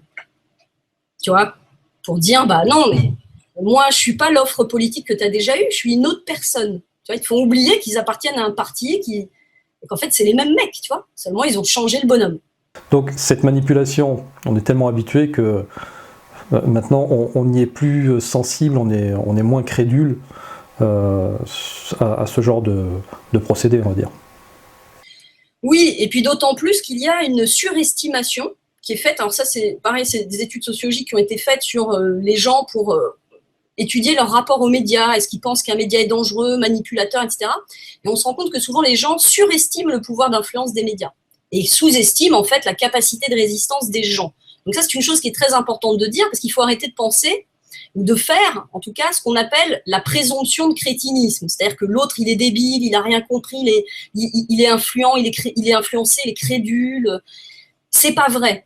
On se rend compte que les gens sont actifs devant les médias et qu'ils ont une capacité de résistance et de déformation quand même de ces biais d'influence que vont introduire les médias. Alors oui, il y a des choses évidentes, la sphère politique, les médias aujourd'hui, en tout cas la sphère politique s'est discréditée d'elle-même par toutes les affaires, tous les mensonges, et puis aujourd'hui les nouveaux médias, les médias alternatifs nous permettent de pointer tous ces mécanismes. Donc c'est vrai que c'est un champ assez balisé. Il y a un champ néanmoins qui est moins balisé, c'est celui effectivement de cette mise en récit. Donc si je poursuis ma réflexion de tout à l'heure, j'ai parlé de l'effet d'agenda, de cette guerre de finalement pour notre attention, d'accord, qu'il y a l'agenda médiatique, l'agenda politique, et puis l'agenda public aussi, puisque le public, lui, peut aussi, en faisant des manifs, par exemple, tu vois, attirer l'attention à lui. Et d'ailleurs, on se rend compte qu'il y a aujourd'hui cette guerre de visibilité, tu vois, il faut monter dans le spectaculaire. C'est pour ça qu'on observe, par exemple, des grévistes qui vont séquestrer leur patron. Tu vois, c'est très violent quand même dans l'idée. Mais si tu fais pas ça, le média ne se déplace même plus. Donc, tu n'as pas ton espace de visibilité. Voilà. Donc ça, c'est vraiment pour l'effet d'agenda avec cette guerre entre les médias, la politique et finalement les citoyens, la société civile, pour imposer finalement les sujets d'intérêt dans la société. Et puis, il y a d'autres effets qu'on pourrait nommer les effets persuasifs de l'information. Alors, ces effets persuasifs, on va dire, sont relativement connus aussi, mais en même temps, ils sont tellement intégrés en nous qu'on ne les perçoit plus. Alors, j'ai envie de te faire jouer un petit jeu comme ça, si tu veux bien, et de te proposer justement d'observer deux images. Alors, deux images qui ont été prises du journal Libération de l'année 2005, si je ne dis pas de bêtises, et qui présentent en fait les transmusicales de Pékin. Donc, c'est des concerts de rock occidentaux, hein, qui ont été organisés en Chine, à Pékin. Et le journal Libération nous propose deux images différentes de cet événement. Donc, cette première image, quand on la voit comme ça, on l'interprète comment? On se dit quoi des transmusicales de Pékin? Toi, Antoine, quand tu vois ça, tu as l'impression que c'était un événement comment? Ah bah écoute, joyeux, ils sont tous en train de sourire. T'imagines une jeune fille en train de faire une farandole avec des policiers. C'est la joie, la bonne humeur, tout va bien. Voilà, puis on voit le bordel, là on sent que c'est vivant, tu vois, c'est très loin quand même de l'image de la Chine qu'on se fait en Occident, où la police, elle va pas rigoler, où ça va pas faire un pli, tu vois, on a la sensation, en tout cas, depuis notre point de vue de français, hein, que la Chine est un pays autoritaire quand même, d'accord? Donc là, il y a une représentation de cet événement qui est très lointaine de celle qu'on a habituellement.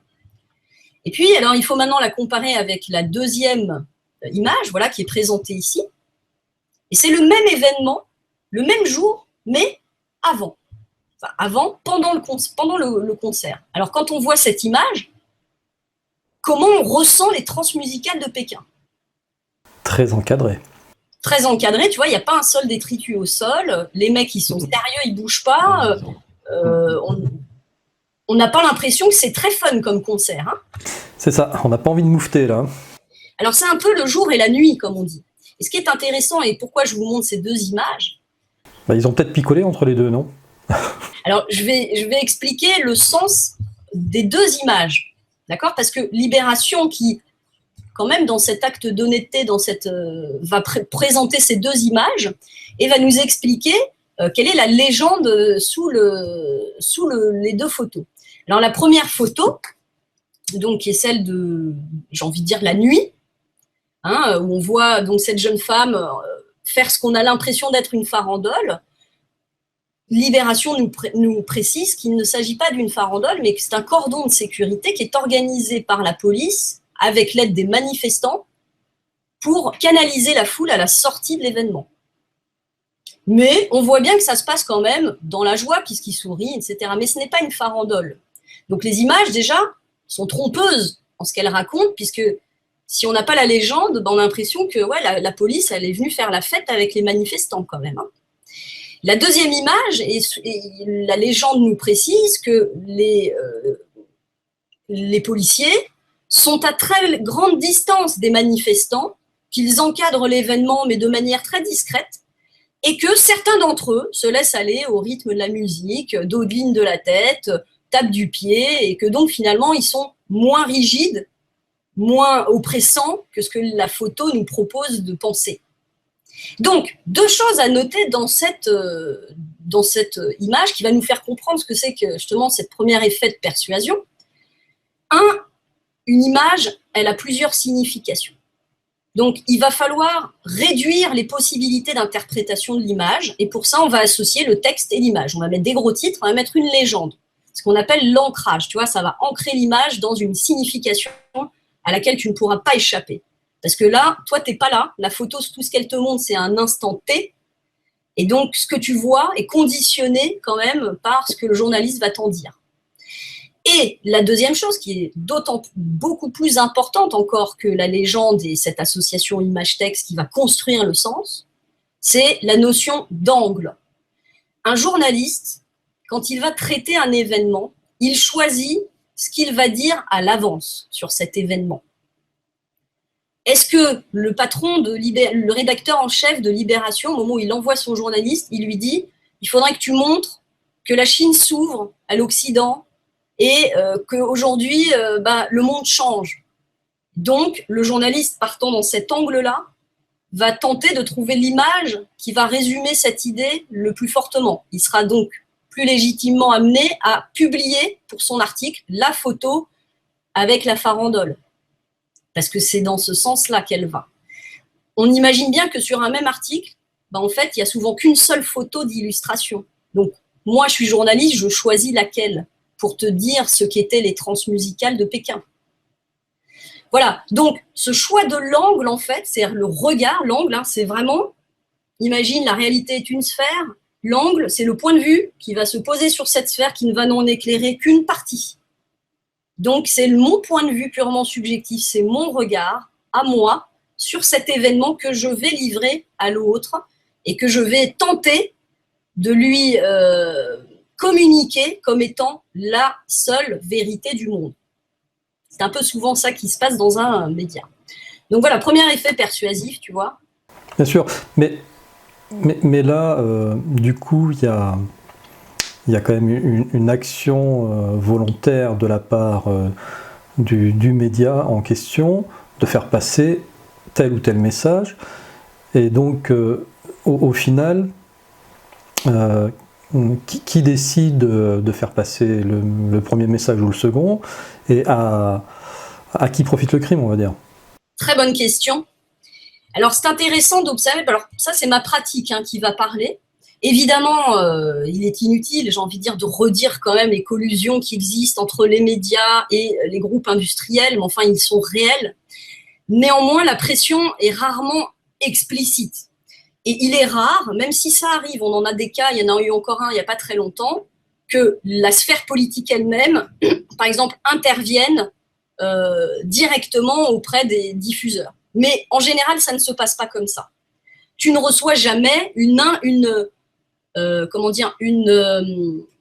invitation à mentir. En fait, un journaliste, lui, à la base, il a envie de il fait son métier parce qu'il l'aime et qu'il a vraiment cette foi en ce qu'il fait. Après, il a beaucoup de contraintes.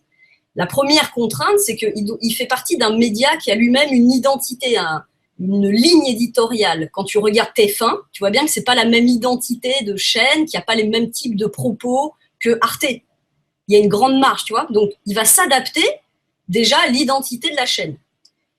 Ensuite, il y a une pression implicite. C'est ce qu'on va dire l'autocensure. C'est-à-dire qu'on est auto-formé quand on construit de l'information, on est conditionné, comme tous les gens qui sont dans notre société.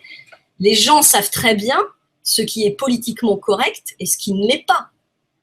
Et d'ailleurs, c'est intéressant parce que il y a parfois des citoyens qui viennent parler à la télévision, tu vois, par exemple au président de la République ou des choses comme ça.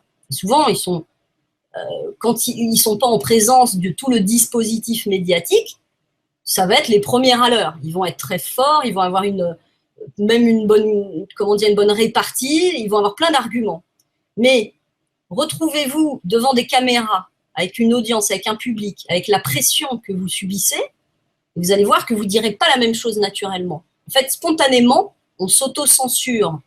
Et les journalistes font la même chose. Ils s'auto-censurent parce qu'ils savent qu'il y a des sujets qu'ils ne peuvent pas aborder, qu'il y a des choses qu'ils ne peuvent pas dire. Et il y a beaucoup de frustration chez eux. C'est-à-dire qu'à un moment donné, c'est ce qui fait qu'il y en a plein qui désertent en fait les médias mainstream pour essayer des voies alternatives. Mais ça suppose, quand on est un journaliste et qu'on prend la voie alternative, de connaître beaucoup de précarité. Ah oui, ça c'est évident. Mais si tu veux, sur des sujets qui sont de politique intérieure, on sait que certains médias sont plus de droite, d'autres sont plus de gauche. Donc on va comprendre qu'il va y avoir une mise en relation ou en mise en exergue de certaines images, de certaines informations en fonction de la couleur politique du média.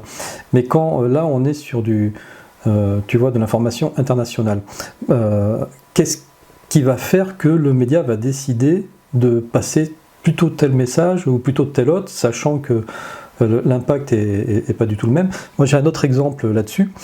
Ça s'était passé en 2015. Il y avait eu, alors ça avait fait, 3 titres dans les journaux. Je crois qu'ils en avaient parlé, j'en suis sûr, ils en avaient parlé aux 20h une seule fois. Et cette information, eh bien, si tu t'arrêtais effectivement à la première information donnée aux 20h, ça allait être une information anti-russe. Et si tu creusais l'explication de l'événement, eh bien, tu t'aperçois que c'est peut-être plus une information anti-américaine. Alors, je vais te la donner, cette information-là. C'était donc en 2015, on a retrouvé au Kazakhstan plus de 120 000 antilopes saïga mortes dans les grandes steppes. Et les médias mainstream français ont déclaré que c'était les vapeurs toxiques du décollage de la fusée Soyouz qui décollait à plus de 10 000 km du Kazakhstan, mais c'est pas grave, qui aurait effectivement contaminé ces pauvres antilopes, les aurait tuées. Et puis quand tu creuses, tu t'aperçois que ces antilopes, elles ont été décimées par un virus assez particulier, et que bizarrement, mais là l'information tu la trouves que dans des journaux russes, bizarrement, les États-Unis ont implanté au Kazakhstan des laboratoires justement de recherche sur des virus mortels. Alors est-ce que c'est en vue d'armes bactériologiques, ça c'est un autre sujet, mais l'information, en France on l'avait pas cette information-là. Voilà. Et il s'avère que la fusée, elle était vraiment en rien responsable du massacre de ces antilopes. Donc là, moi, ce sur quoi je m'interroge, encore une fois, c'est à qui profite le crime. Pourquoi est-ce que la direction de tel journal, voire même de tous les journaux français, vont présenter l'information comme étant une information au final anti-russe, parce que Soyouz, c'est russe. Tu vois, l'indépendance, là, elle est où? Pour moi, il y a bien quelqu'un à un moment donné qui leur dit faut partir là-dessus. Non. Alors ça, encore une fois, tu vois, c'est là où c'est beaucoup plus vicieux. En réalité, on peut l'observer. D'abord, il y a une chose très importante, c'est qu'aujourd'hui, les médias sont dans la tyrannie de l'immédiateté. Donc en fait, c'est un défaut de professionnalisme auquel on assiste en permanence. Un sujet d'actualité survient, à la minute où il survient, il faut qu'il y ait des caméras qui soient en train de filmer, il faut que ce soit sur Yahoo Information, il faut qu'on en parle tout de suite. On est à l'ère de l'immédiateté. Donc, ça veut dire quoi, l'immédiateté? Ça veut dire pas de recul, pas d'études, pas d'analyse, pas d'enquête. Et l'enquête ne vient que dans un second temps, troisième temps, d'information. Donc, c'est ce qui explique effectivement que les médias et surtout la télévision, les chaînes d'information en continu vont en fait déverser énormément de bêtises en permanence sur un sujet. Après, ils ont des logiques, encore une fois, d'abord, je dirais, intégrées de leur champ de croyance. C'est-à-dire que, par exemple, toi, tu veux rentrer dans un média en tant que journaliste. Bah, d'une certaine manière, il faut que tu matches avec l'état d'esprit de la rédaction. Si toi, tu es je sais pas, je dis n'importe quoi, toi, en tant que journaliste, tu es un anarchiste et que tu vas travailler au Figaro, mais tu vas pas faire 5 minutes. En fait, on va te virer ou toi-même, tu vas t'exclure parce que tu seras en désaccord profond. Donc, en fait, il y a déjà une reconnaissance des gens qui travaillent entre eux, de leur vision du monde, de leur idéologie commune. Tu vois ? Quand tu vas recruter quelqu'un, tu vas le faire parce que, bah oui, tiens, lui me correspond bien. Donc, il y a cet aspect-là. Il y a une espèce encore une fois, de conditionnement et d'autocensure inconsciente. Hein. Comment ça se passe quand une conférence de rédaction? Avant un journal, le matin, ou tu vois, quand tu as une réunion avec tous les collaborateurs, tu vois, le rédacteur en chef. Le rédacteur en chef, les journalistes vont lui proposer des sujets. On va dire, ah ben moi, je voudrais parler de ces animaux qui sont morts en Russie, ou je voudrais parler du Watergate, je dis n'importe quoi, d'accord? Et le rédac chef, ainsi que ce conseil de rédaction, va dire, non, oui, ça c'est un sujet qui me semble porteur, d'accord pour parler de ça, mais tu vas en parler sous cet angle. Donc, je vais t'envoyer, moi, à Kinshasa, mais pour que tu parles de ce sujet à travers ce point de vue, tu vois. Donc, c'est des discussions communes qui vont être prises dans la rédaction pour savoir comment on va traiter certaines informations. Alors, je peux te donner un exemple qui est lointain de la politique, mais tant mieux, parce que ça montre bien quand même que c'est les mêmes procédés. J'avais, quand j'étais jeune, fait un passage par un magazine de cinéma. Je ne vais pas le nommer, parce que ça ne sert à rien. Il y a donc des critiques de cinéma qui sont envoyées sur les avant-premières. Et ben, je me souviens avoir assisté à cette scène où le directeur de la publication a décidé de mettre telle de ses critiques, parce qu'il sait que telle de ses critiques, il va avoir une plume hyper acerbe, et que, en fait, le film qui va sortir là, il n'aime pas le réalisateur. Et tu vois, devant moi, il a clairement dit, tiens, on va mettre lui dessus, comme ça il va nous faire un papier bien, bien sanglant, alors qu'il n'a pas vu le film. Tu vois, donc il y a déjà, encore une fois, quand on va faire un documentaire, quand on va faire un reportage, quand on va faire en fait un acte d'information de communication, on le prépare en ayant un plan de ce qu'on va dire. Tu vas pas filmer tout sur un événement. Tu vois, par exemple, alors j'ai envie de prendre l'exemple du 11 septembre, parce que c'est un exemple qui est grossier. Par rapport à ces négligences de l'information. Tu me disais sur des événements internationaux, le 11 septembre, lequel peut être plus puissant que celui-là, et il y a eu tellement de désinformation. Et il y a une chose qui est particulièrement frappante, tu vois, c'est l'histoire des passeports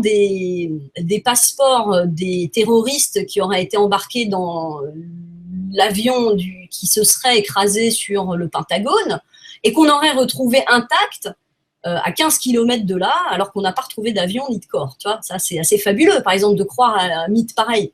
Comment le passeport du mec sort de sa poche, tu vois, lui survit à la désintégration, puis on le retrouve à 15 bornes. Tu vois, enfin, je veux dire, c'est fabuleux. Mais les médias, eux, d'où ils prennent leur information? Tu crois que les médias, ils envoient ils ont des conseillers spéciaux? Les médias, déjà, pour la plupart, aujourd'hui, l'information, quelque part, n'a pas d'argent. Hein, alors, évidemment, TF1 a plus d'argent que 20 minutes, tu vois. Mais pour la plupart, ils vont chercher l'information dans des agences de presse. L'agence France Presse ou l'agence Reuters sont des centrales d'information. Donc, il y a des envoyés spéciaux dans le monde entier. Et eux, ils vont centraliser l'information. Et le journaliste, lui, c'est un journaliste de bureau. Il est devant son ordinateur, il va se connecter à l'AFP, à l'agence France Presse, et puis il va observer les différentes informations qui sont en général purement factuelles. Et le travail du journaliste, c'est de interpréter ces faits pour nous dire comment on doit les comprendre. Il faut bien comprendre, c'est ça le métier de journaliste. C'est pas être un grand reporter. C'est pas celui qui va collecter des faits. C'est celui qui va interpréter les faits qui ont été collectés par les collecteurs d'informations qui, eux, étaient sur place. C'est comme ça qu'on construit l'information en vérité, tu vois.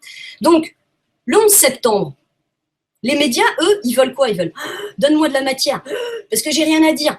Ok, j'ai montré 400 fois la tour qui s'effondre. 400 fois, tu vois bien, le trauma. On te le répète, on te ressuscite la tour, on te la refait effondrer tout le temps, on ressasse. Et pendant ce temps, on dit quoi comme information? Rien. On ne te donne aucun élément d'information, on t'hypnotise avec cette danse des tours qui tombent et qui se ressuscitent, tu vois, qui te choque, en fait. Et pendant ce temps, on essaie de gratter de l'info partout. Donc, qui est le premier émetteur de l'information concernant les attentats? L'État, les gouvernements. Puisque qui d'autre a des informations à ce propos? Le journaliste sur place, lui, il peut aller interviewer le gars qui est sorti de la tour. Il peut aller interviewer le pompier. Mais il n'aura pas des informations comme « Ah, on a retrouvé le passeport du mec et en fait, c'est Al-Qaïda et c'est machin. » Et « Ah, regarde, tu vois ?» Donc, ces informations complètement, pour moi, hallucinatoires, tu vois, elles sont là pour te rendre complètement compte, je veux dire. Et ben, les journalistes eux-mêmes ne sont plus en distanciation. il y a cette info, c'est énorme, voilà, on sait qui c'est. Ça y est, on a avancé dans notre récit médiatique, puisque depuis 3 heures, on est en train de dire que les tours sont effondrées. Une fois que tu as donné cette information, tu fais quoi? Tu attends la suivante. Et donc, dès qu'ils en ont une, ils vont même pas chercher à la vérifier. Ils vont même pas, d'ailleurs, même eux-mêmes étant captivés, fascinés par ce qui est en train de se passer, n'ont pas le recul émotionnel pour se dire que cette information est absolument incrédible, tu vois, enfin, qu'on peut pas y croire. Mhm. Donc, ça se passe d'une manière qui est plus compliquée. Et finalement, les journalistes eux-mêmes sont captifs au fond de ces logiques éditoriales, tu vois, qui vont s'exercer par des pressions indirectes et très, très rarement de manière directe. Encore une fois, ça arrive. On se souvient de Nicolas Sarkozy, je prends cet exemple-là, mais il y en a tellement qui, quand il s'est séparé de Cécilia Sarkozy, et que Cécilia s'est remis avec Richard Attias, qui a été le mec qui était avec elle après, son mari suivant, quelques mois plus tard, il y a Paris Match qui a fait une couverture sur Cécilia et Richard Attias. Eh ben, le directeur de la publication de Paris Match, qui était là depuis 20 ans, s'est fait virer immédiatement. Donc là, c'est très direct, tu vois, mais c'est très rare. La plupart, c'est des auto-suggestions, auto-censure et pression implicite par le biais du travail et non pas finalement de l'information. Alors, avec cette démonstration que tu viens de faire sur la source de l'information, donc soit les agences de presse, soit finalement les lignes gouvernementales qui donnent des informations, tu sais, on a eu les mêmes en France avec les attentats. Bizarrement, on a retrouvé les cartes d'identité de tous les terroristes gentiment à la vue de la police, au bon endroit, là où il fallait. Voilà. Donc on est dans la même disposition, c'est-à-dire que c'est le gouvernement qui donne cette information. Surtout quand on a des problèmes de politique internationale, intérieure, des choses qui sont des sujets en fait confidentiels. On est dans des états de guerre. On sait, sur la guerre du Golfe, il y a eu plein d'études qui ont été faites pour montrer qu'il y a eu de la désinformation. Donc on sait que oui, on est dans la désinformation. Là où je mets une nuance juste dans ce propos, c'est que c'est sur la raison de cette désinformation et son origine. L'origine première de la désinformation, c'est l'impossibilité pour la presse d'aujourd'hui, pour les journalistes d'aujourd'hui, de faire leur métier d'analyste, parce qu'ils n'ont pas le temps de le faire. Ça, c'est la première raison. Et la deuxième, c'est que si eux-mêmes n'ont pas l'état d'esprit qui correspond à celui que la chaîne veut diffuser, alors ils ne s'intègrent pas dans les rédactions, ou ils s'y plient à cette pression à la conformité. Voilà. Donc ça, c'est mon analyse, en tout cas, on va dire, pour l'avoir vécu de l'intérieur.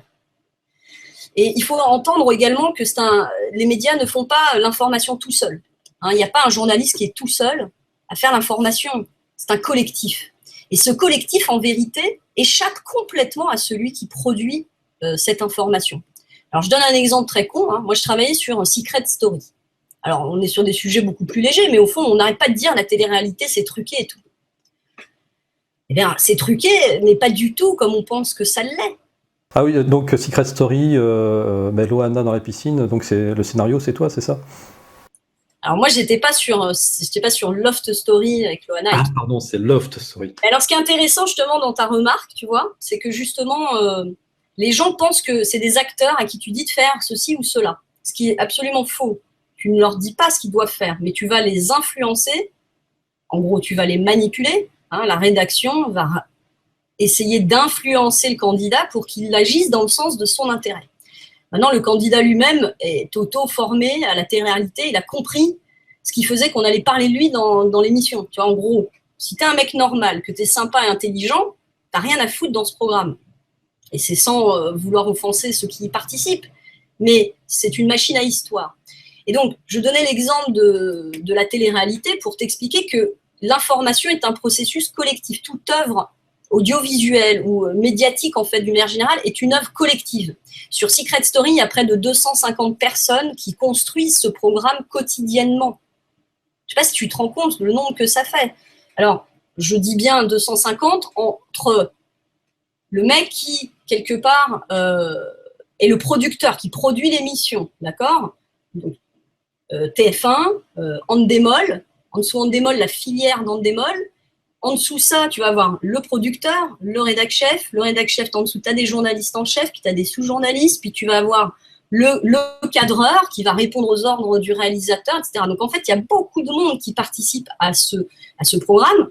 Et on observe bien d'ailleurs que Secret Story, par exemple, c'est plusieurs programmes en un. Tu vois, tu as une quotidienne, tu as une émission du soir, un prime, et tu as des programmes sur Internet, tu vois, des trucs spéciaux sur Internet, l'after, le before, enfin, on n'en peut plus de pondre des programmes parallèles avec ce programme. Donc, imagine la cohérence narrative, comment tu fais pour tenir ça? En fait, c'est impossible. C'est-à-dire qu'en vérité, c'est construit, mais c'est pas, ça n'est pas maîtrisé. Il y a des conflits d'intérêts, même au sein de ces équipes-là. D'abord, des conflits d'intérêts purement pragmatiques. Je te donne un exemple. Moi, mon travail, c'était d'être ce qu'on appelle un stimuli. Alors, le stimuli, c'est génial parce que c'est celui qui est là pour stimuler le candidat, pour qu'il se passe quelque chose dans l'histoire. Donc, on est les scénaristes du réel, tu vois. Et donc, tu vas stimuler ton candidat pour qu'il se passe quelque chose, mais ton rédac-chef, elle va venir te voir, elle va dire, moi, aujourd'hui, je voudrais qu'on parle de la rivalité qu'il y a entre machin et bidule, tu vois. Et toi, tu dis, oui, mais c'est des meilleurs copains, donc il n'y a pas de rivalité. Eh bien, il faut en créer une. Très bien. Donc, toi, tu es stimulé, tu vas dire, tiens, on va faire un jeu où on va les mettre tous les deux en chef d'équipe opposés. L'un va gagner, l'autre va perdre. Et puis, tant qu'à faire, on va même créer, pour accentuer cette rivalité, on va ajouter une petite mission secrète à l'un des deux pour qu'il aille être vachement sympa avec la meuf de son pseudo-rival, de son meilleur ami. Exemple, tu appelles le candidat au confessionnal, puisque c'est un jeu avec des missions secrètes, et tu vas lui dire, voilà, en ce moment, Alexandra, elle se sent pas bien, elle est fatiguée, elle a besoin de câlins. Tu vas être son meilleur ami. Pendant 4 jours, tu vas tout faire. Tu vas lui faire des massages, tu vas lui servir un verre de vin toutes les 5 minutes. Tu vas t'occuper d'elle avec amour, voilà. Le mec, on lui donne 2000 balles pour le faire. Alors, c'est 2000 balles virtuelles, mais enfin, c'est la carotte, tu vois, qui fait marcher l'âne. Et donc, le mec sort de là. Alors, lui, il n'est pas con, le candidat. Tu vois, il se dit, attends, pourquoi on me demande de faire ça? S'il n'est pas con, il comprend qu'en fait, on veut l'embrouiller avec son pote. Donc, il va faire en sorte de faire la mission, mais sans... Tu vois, en sauvegardant cet espace, parce que imagine, toi, tu n'es pas au courant de la mission secrète, tu vois ton pote qui sort, qui se met à faire des massages à ta copine, à lui apporter des tartines beurrées et tout, tu dis, wow, qu'est-ce qu'il fait là? Il drague ma meuf ou quoi? Tu vois, donc, c'est ça le concept, c'est de créer des situations pour conduire une histoire et mettre une tension qui a été décidée au départ. Alors, c'est des situations de merde, des émissions de merde, on est bien d'accord. Mais si on reporte, est-ce qu'on ne peut pas le transposer sur notre réalité à nous? Pour finir ce développement, il y a entre la rédacteur en chef qui me demande d'écrire un truc pareil, et ensuite le fait qu'on va le mettre en place, il y a combien de gens qui vont participer à l'écriture de cette histoire? C'est-à-dire, le rédac-chef, il a une intention. Lui, moi, j'ai une intention à ce moment-là, au moment où je demande au candidat de faire ça. Oui, le candidat, il a une intention.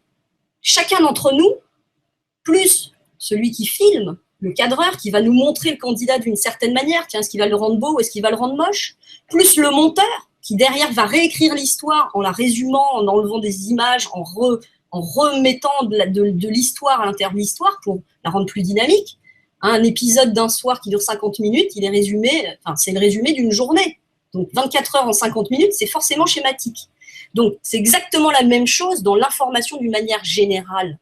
Entre l'événement et le public, il y a une chaîne de responsabilité que tu ne peux pas concevoir.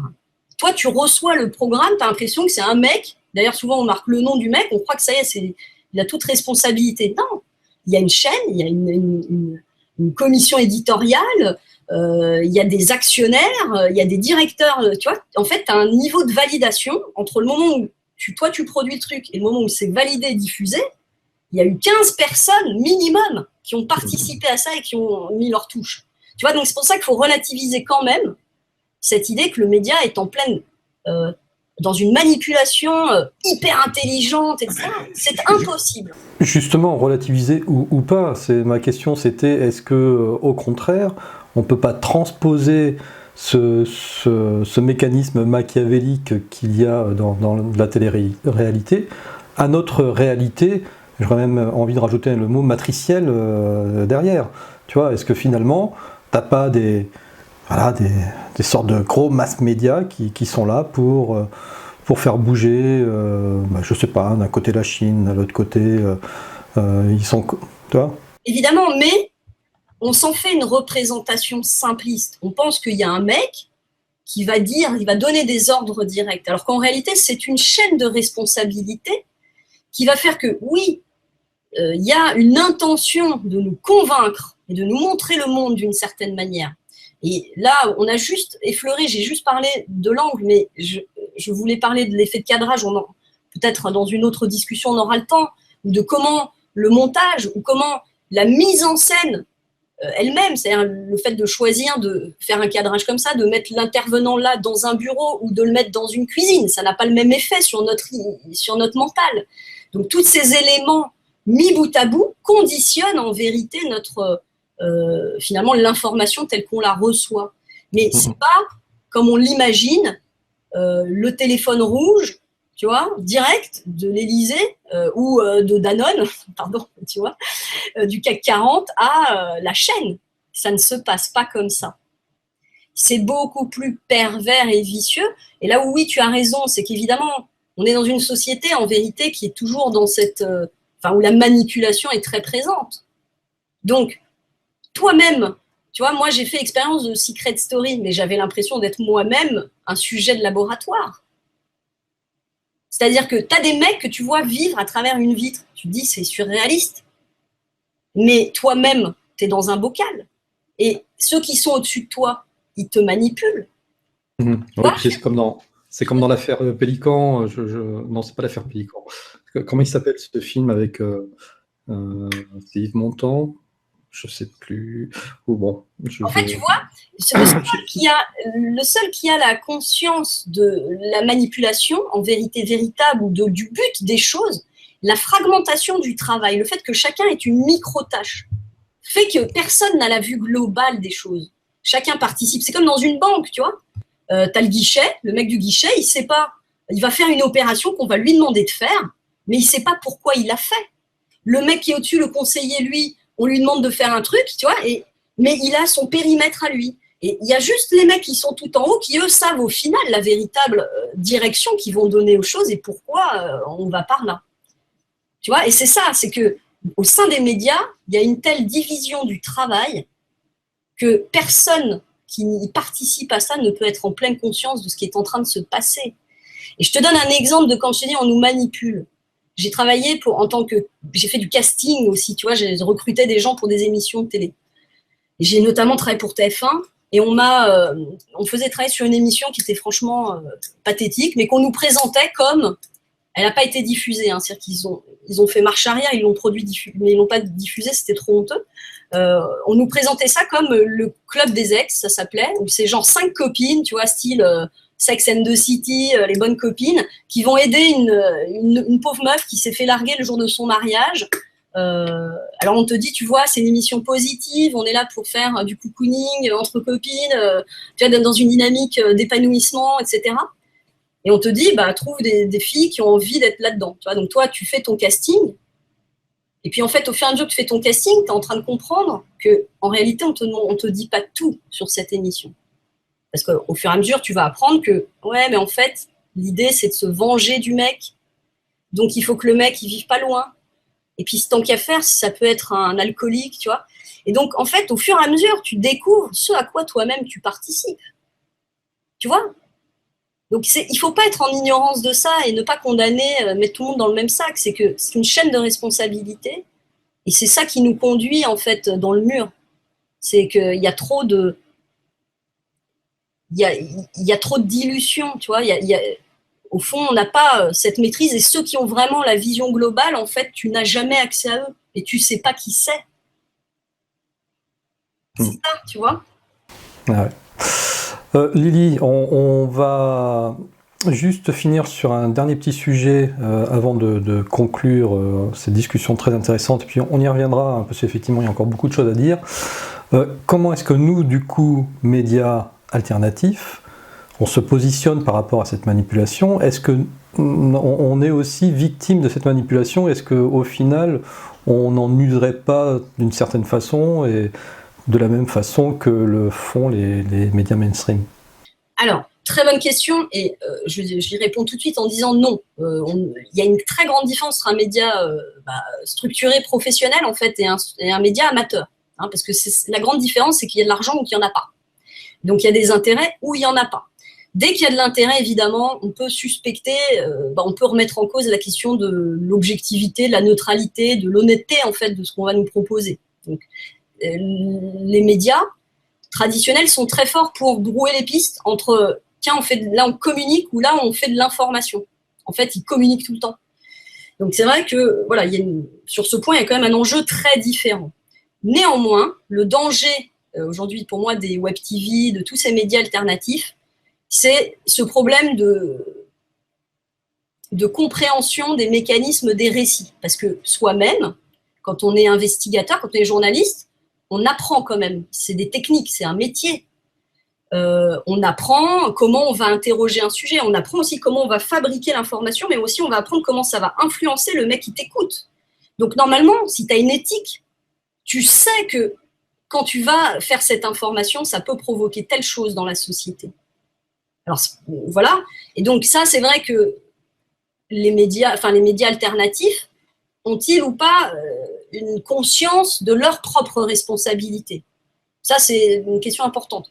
Et puis, j'ajoute, quelle est leur source? Quelles sont leurs sources? Puisque si on ne fait pas confiance aux médias mainstream pour être une source d'information fiable, si on ne croit pas donc aux informations même données par l'AFP, par exemple, ces groupements de presse, alors c'est quoi notre source? Est-ce qu'on devient nous-mêmes des investigateurs ou est-ce qu'on est encore des investigateurs de chambres à coucher, de salons, d'ordinateurs, comme les journalistes mainstream qui n'ont plus l'opportunité d'aller sur place, d'enquêter? Donc le média alternatif, il a plus de temps, d'une manière générale, parce qu'il n'est pas soumis à une tyrannie d'audience, il ne doit pas produire du contenu chaque jour, il ne doit pas être dans l'immédiateté. Il a quand même la possibilité du recul. Donc ça, c'est un avantage par rapport, effectivement, à ces médias mainstream. Mais il a le désavantage d'avoir un problème de légitimité par rapport à ses sources. Pourquoi lui va être crédible ou pas? Donc sa source souvent, c'est Internet. Et Internet, c'est toi, c'est moi, c'est n'importe qui. Et il y a une grande difficulté par rapport à l'origine des images qui sont diffusées sur Internet, puisque Internet, c'est le recyclage permanent. Donc une image qui émerge en Allemagne, par exemple, je vais être très concrète sur cette question et essayant de le faire rapidement. Quand Michael Jackson est mort, on a assisté à un phénomène où on a dit que Michael Jackson n'était pas mort et qu'il avait mis en scène sa propre mort. Moi, j'ai étudié vraiment ce sujet-là, je l'ai suivi de manière très précise, et je me souviens que le jour même de la mort de Michael Jackson, on a montré, il y a eu depuis l'Allemagne une vidéo qui a été postée sur YouTube, c'est la première fois qu'elle est apparue à ce moment-là, où on voit Michael Jackson sortir d'une ambulance. Évidemment, c'est un fake. D'ailleurs, le mec qui produit cette image ne prétend pas à ce que ce soit vrai. C'est une blague. Mais cette image, elle migre. Elle a plusieurs temps d'utilisation. D'autres utilisateurs la voient et ne sont pas au courant que c'est une blague. Et eux, ils disent « Oh, c'est une preuve !» Donc, ils vont reprendre cette image, la remettre dans leur contenu, qui eux-mêmes vont être vus par d'autres gens, qui vont en faire peut-être une source d'information. Et on va te dire « Cette image, c'est la preuve que… » Tu vois, donc c'est le danger. Le danger, c'est qu'il faut être en conscience aussi qu'on est dans une écriture collective, qu'on est dans le mythe, et que plus il y a de gens qui participent à l'écriture de cette histoire, plus il y a de subjectivité personnelle qui s'exprime. C'est comme je le disais tout à l'heure, dans un programme où il y a 250 personnes qui interviennent dans l'histoire. Est-ce que tu as encore le contrôle de ce que tu racontes? Est-ce que tu as maîtrisé chacun des aspects? Est-ce que tu as été, toi, personnellement, vérifié que cette image est vraie? Est-ce que l'autopsie de l'extraterrestre, est-ce que tu étais là? Est-ce que tu avais ton expert à toi ou tu sais que lui, il est neutre? C'est ça le problème. Le problème, c'est qu'aujourd'hui, on ne va plus à l'information. C'est l'information qui vient à nous et on se contente de la relayer, de la commenter, de la réinterpréter au lieu finalement de la questionner. Qu'est-ce qui est vrai là-dedans? Qu'est-ce qui n'est pas? Qu'est-ce qui est de l'ordre du fait? Qu'est-ce qui est de l'ordre de l'interprétation? Et donc, Ça, c'est le danger principal auquel on s'expose forcément quand on crée de l'information, qu'on soit un professionnel ou pas, en fait. Oui, tout à fait.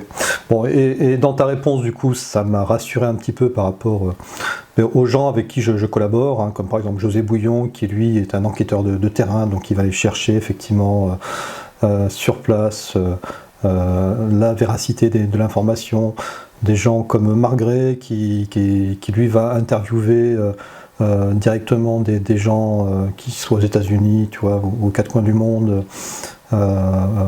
Pour avoir leur témoignage direct, etc., etc. Donc c'est vrai qu'on essaye, dans la mesure du possible, de... Ce que je veux dire, c'est qu'il y a toujours une intention noble au final. Et même, tu vois, moi je me souviens d'avoir rencontré Pujadas et qu'on lui disait, quand j'étais à ma fac de journalisme, là, on lui posait plein de questions, on lui disait, mais enfin, vous voyez bien que vous êtes subjectif. Et le mec disait, mais non, mais pas du tout. Tu sais, il était sincère, quoi. Le mec, il y croyait. Et toi, t'y crois, moi j'y crois. On est sincère dans notre désir de transmettre quelque chose qu'on croit vrai. Mais il ne faut pas oublier qu'on croit vrai. Tu vois, et que tout est subjectif. Et qu'encore une fois, tel sujet ou tel témoin, pourquoi lui, je lui porte crédit et au nom de quoi, tu vois. Et donc, on demeure quand même tous ensemble là dans ce conflit des interprétations. Bien entendu. D'ailleurs, ma maxime, c'est qu'il n'y a pas qu'une seule vérité, mais que la vérité est multiple. Donc à partir de là, l'information, je la traite effectivement de façon toujours nuancée. Voilà. C'est vrai. Et puis, on a le droit d'entendre tous les points de vue, c'est très enrichissant. Et chacun possède une part de la vérité d'une certaine manière. Il ne faut pas exclure les gens. Ce n'est pas parce qu'il y en a quelqu'un qui voit quelque chose différemment, il a peut-être un angle de vue différent. Et cet angle, n'oublions pas, le réel est une sphère. On ne peut jamais la voir en entier. Donc lui, il regarde d'un côté c'est jaune, d'un côté de la sphère c'est jaune, de l'autre c'est bleu. Et là, les mecs, ils vont se taper la tête, taper l'un contre l'autre pendant l'éternité, parce que l'un va dire c'est jaune, l'autre va dire c'est bleu. Mais c'est peut-être jaune là, bleu là, rouge là, puis multicolore ailleurs. Tu vois, cette réalité est complexe.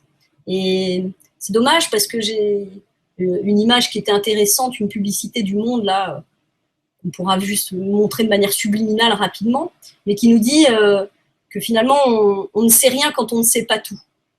Et le Monde prétend avoir une information plus large, donc ils se vendent à travers ça, évidemment, avec cette idée qu'eux vont te dire plus de choses que les autres. Mais en vérité, on ne sait jamais tout. Le contexte d'une information est très large, très vaste, et on peut interroger un même sujet sous tellement d'angles différents, sous un angle historique, sous un angle sociologique, sous un angle personnel, sous un angle philosophique, tu vois. En fait, c'est interminable, et donc une réalité ne peut être circonscrite, en fait. Elle est forcément fragmentée en des objets d'information qui sont des unités et qui doivent être rassemblés comme dans un grand puzzle, quoi, tu vois. Ah ouais, c'est tout à fait vrai. On ne sait rien tant qu'on ne sait pas tout, et donc on ne sera jamais rien parce qu'on ne pourra jamais tout savoir, malheureusement. Bon, bien écoute, on va conclure cette passionnante discussion sur ces mots-là. Je te propose qu'on en fasse une suite durant l'été, hein, pour aborder les points que tu as survolés. Et on va enchaîner directement avec Aurore pour la présentation d'un magazine, une émission qu'on a enregistrée avec Aurore il y a déjà un petit mois de cela. Allez, Aurore. Bonsoir tout le monde. Alors Aurore, de quelle revue vas-tu nous parler ce soir ? Alors c'est une revue qui est une revue inattendue, puisque je suis allée regarder un peu ce qu'il y avait. Et je suis tombée sur une revue que je ne connaissais pas, qui est donc pour moi une découverte, une belle surprise. Alors, elle s'appelle Mellow, c'est un nom anglais qui veut dire moelleux. Et quand on va se plonger à l'intérieur de ce magazine, on peut comprendre pourquoi le titre du magazine, parce qu'on y trouve vraiment ce mot à chaque article, et c'est vraiment un moment très tendre. On a envie vraiment de se laisser bercer par ce magazine, se laisser aller. Et voilà, et comme le dit aussi au tout début la directrice de la rédaction, voilà, prenez le temps, voilà, de vous poser tranquillement, assis dans un parc ou plongé dans un bain ou dans un bus, et avec ce magazine dans la main, avec beaucoup, beaucoup de plaisir et aussi beaucoup de douceur. Voilà, alors ce numéro, moi les couleurs, ça m'a tout de suite parlé parce qu'on y voit beaucoup de fleurs et c'est le mois des roses. Il y a beaucoup de roses dans ce magazine, la couleur vraiment du mois de mai. Et alors on y trouve vraiment des choses passionnantes. Alors moi, j'ai choisi plusieurs articles parce qu'il y a la partie inspiration, la partie culture co, la partie prendre soin de moi et des autres. La partie prend le temps de déguster, de se poser, de s'évader, de se ressourcer et de s'organiser, partager. Donc, on y trouve vraiment à chaque fois des choses très, très intéressantes, très passionnantes. Un article, par exemple, de Melo Maspire, ça vient du Japon et ça s'appelle le Shinrin-yoku. Alors, je ne sais pas si je le prononce correctement, ça veut dire bain de forêt.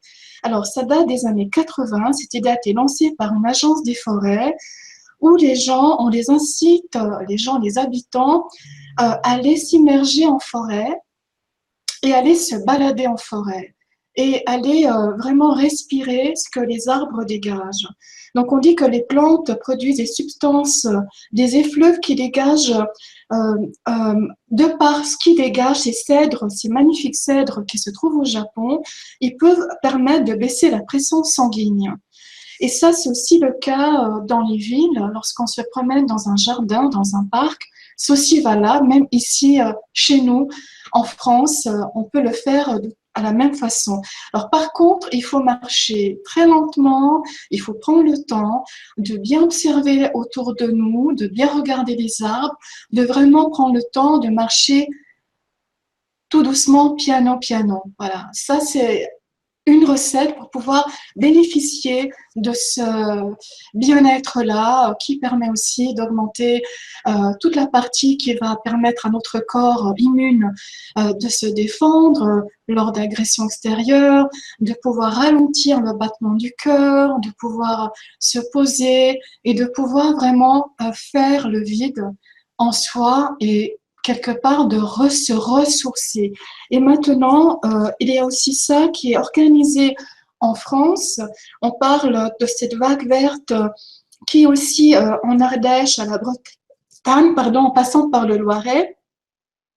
Donc, et c'est prescrit en formule séjour avec des conseils, des guides experts et en formation. Donc, on peut trouver ça dans plusieurs régions en France si ça vous intéresse. Je ne sais pas si, Antoine, ça t'inspire ce bain de forêt, si tu aimes la forêt, si tu aimes aller te promener en forêt. J'habite à 200 mètres d'une forêt, donc j'y suis tous les week-ends. C'est génial alors, je vois que ça te parle. Voilà. C'est super. Et un autre article aussi qui m'a bien plu dans ce très très beau magazine, c'est la partie, alors il y en a plusieurs, hein. Je ne sais pas si dernièrement tu as eu l'occasion d'aller au cinéma, d'aller voir un petit peu ce qu'il y avait au cinéma. Non, disons que le dernier film que j'ai été voir, c'était... Voilà, en plus je ne vais pas m'en rappeler, forcément. C'est pas grave. En ce moment, alors maintenant, c'est vrai que ce film est sorti il y a déjà quelques temps en arrière. Donc, alors, ce n'est pas parce qu'il s'appelle Aurore que je m'appelle Aurore que j'en fais que je vais en parler, mais c'est parce que il m'a beaucoup touchée. On y trouve l'actrice Agnès Jaoui, qui est formidable dans ce film, qui va vraiment se laisser complètement par ce rôle envahir par cette femme qui est touchante, qui a la cinquantaine depuis quelque temps, qui est en pleine période de ménopause, qui se bat justement avec cette période qui est loin d'être simple pour une femme et cette période aussi de transformation très importante. Et c'est un rôle qui est plein d'humour, plein de fraîcheur, en même temps beaucoup d'émotions, qui m'a beaucoup touchée, qui m'a beaucoup émue.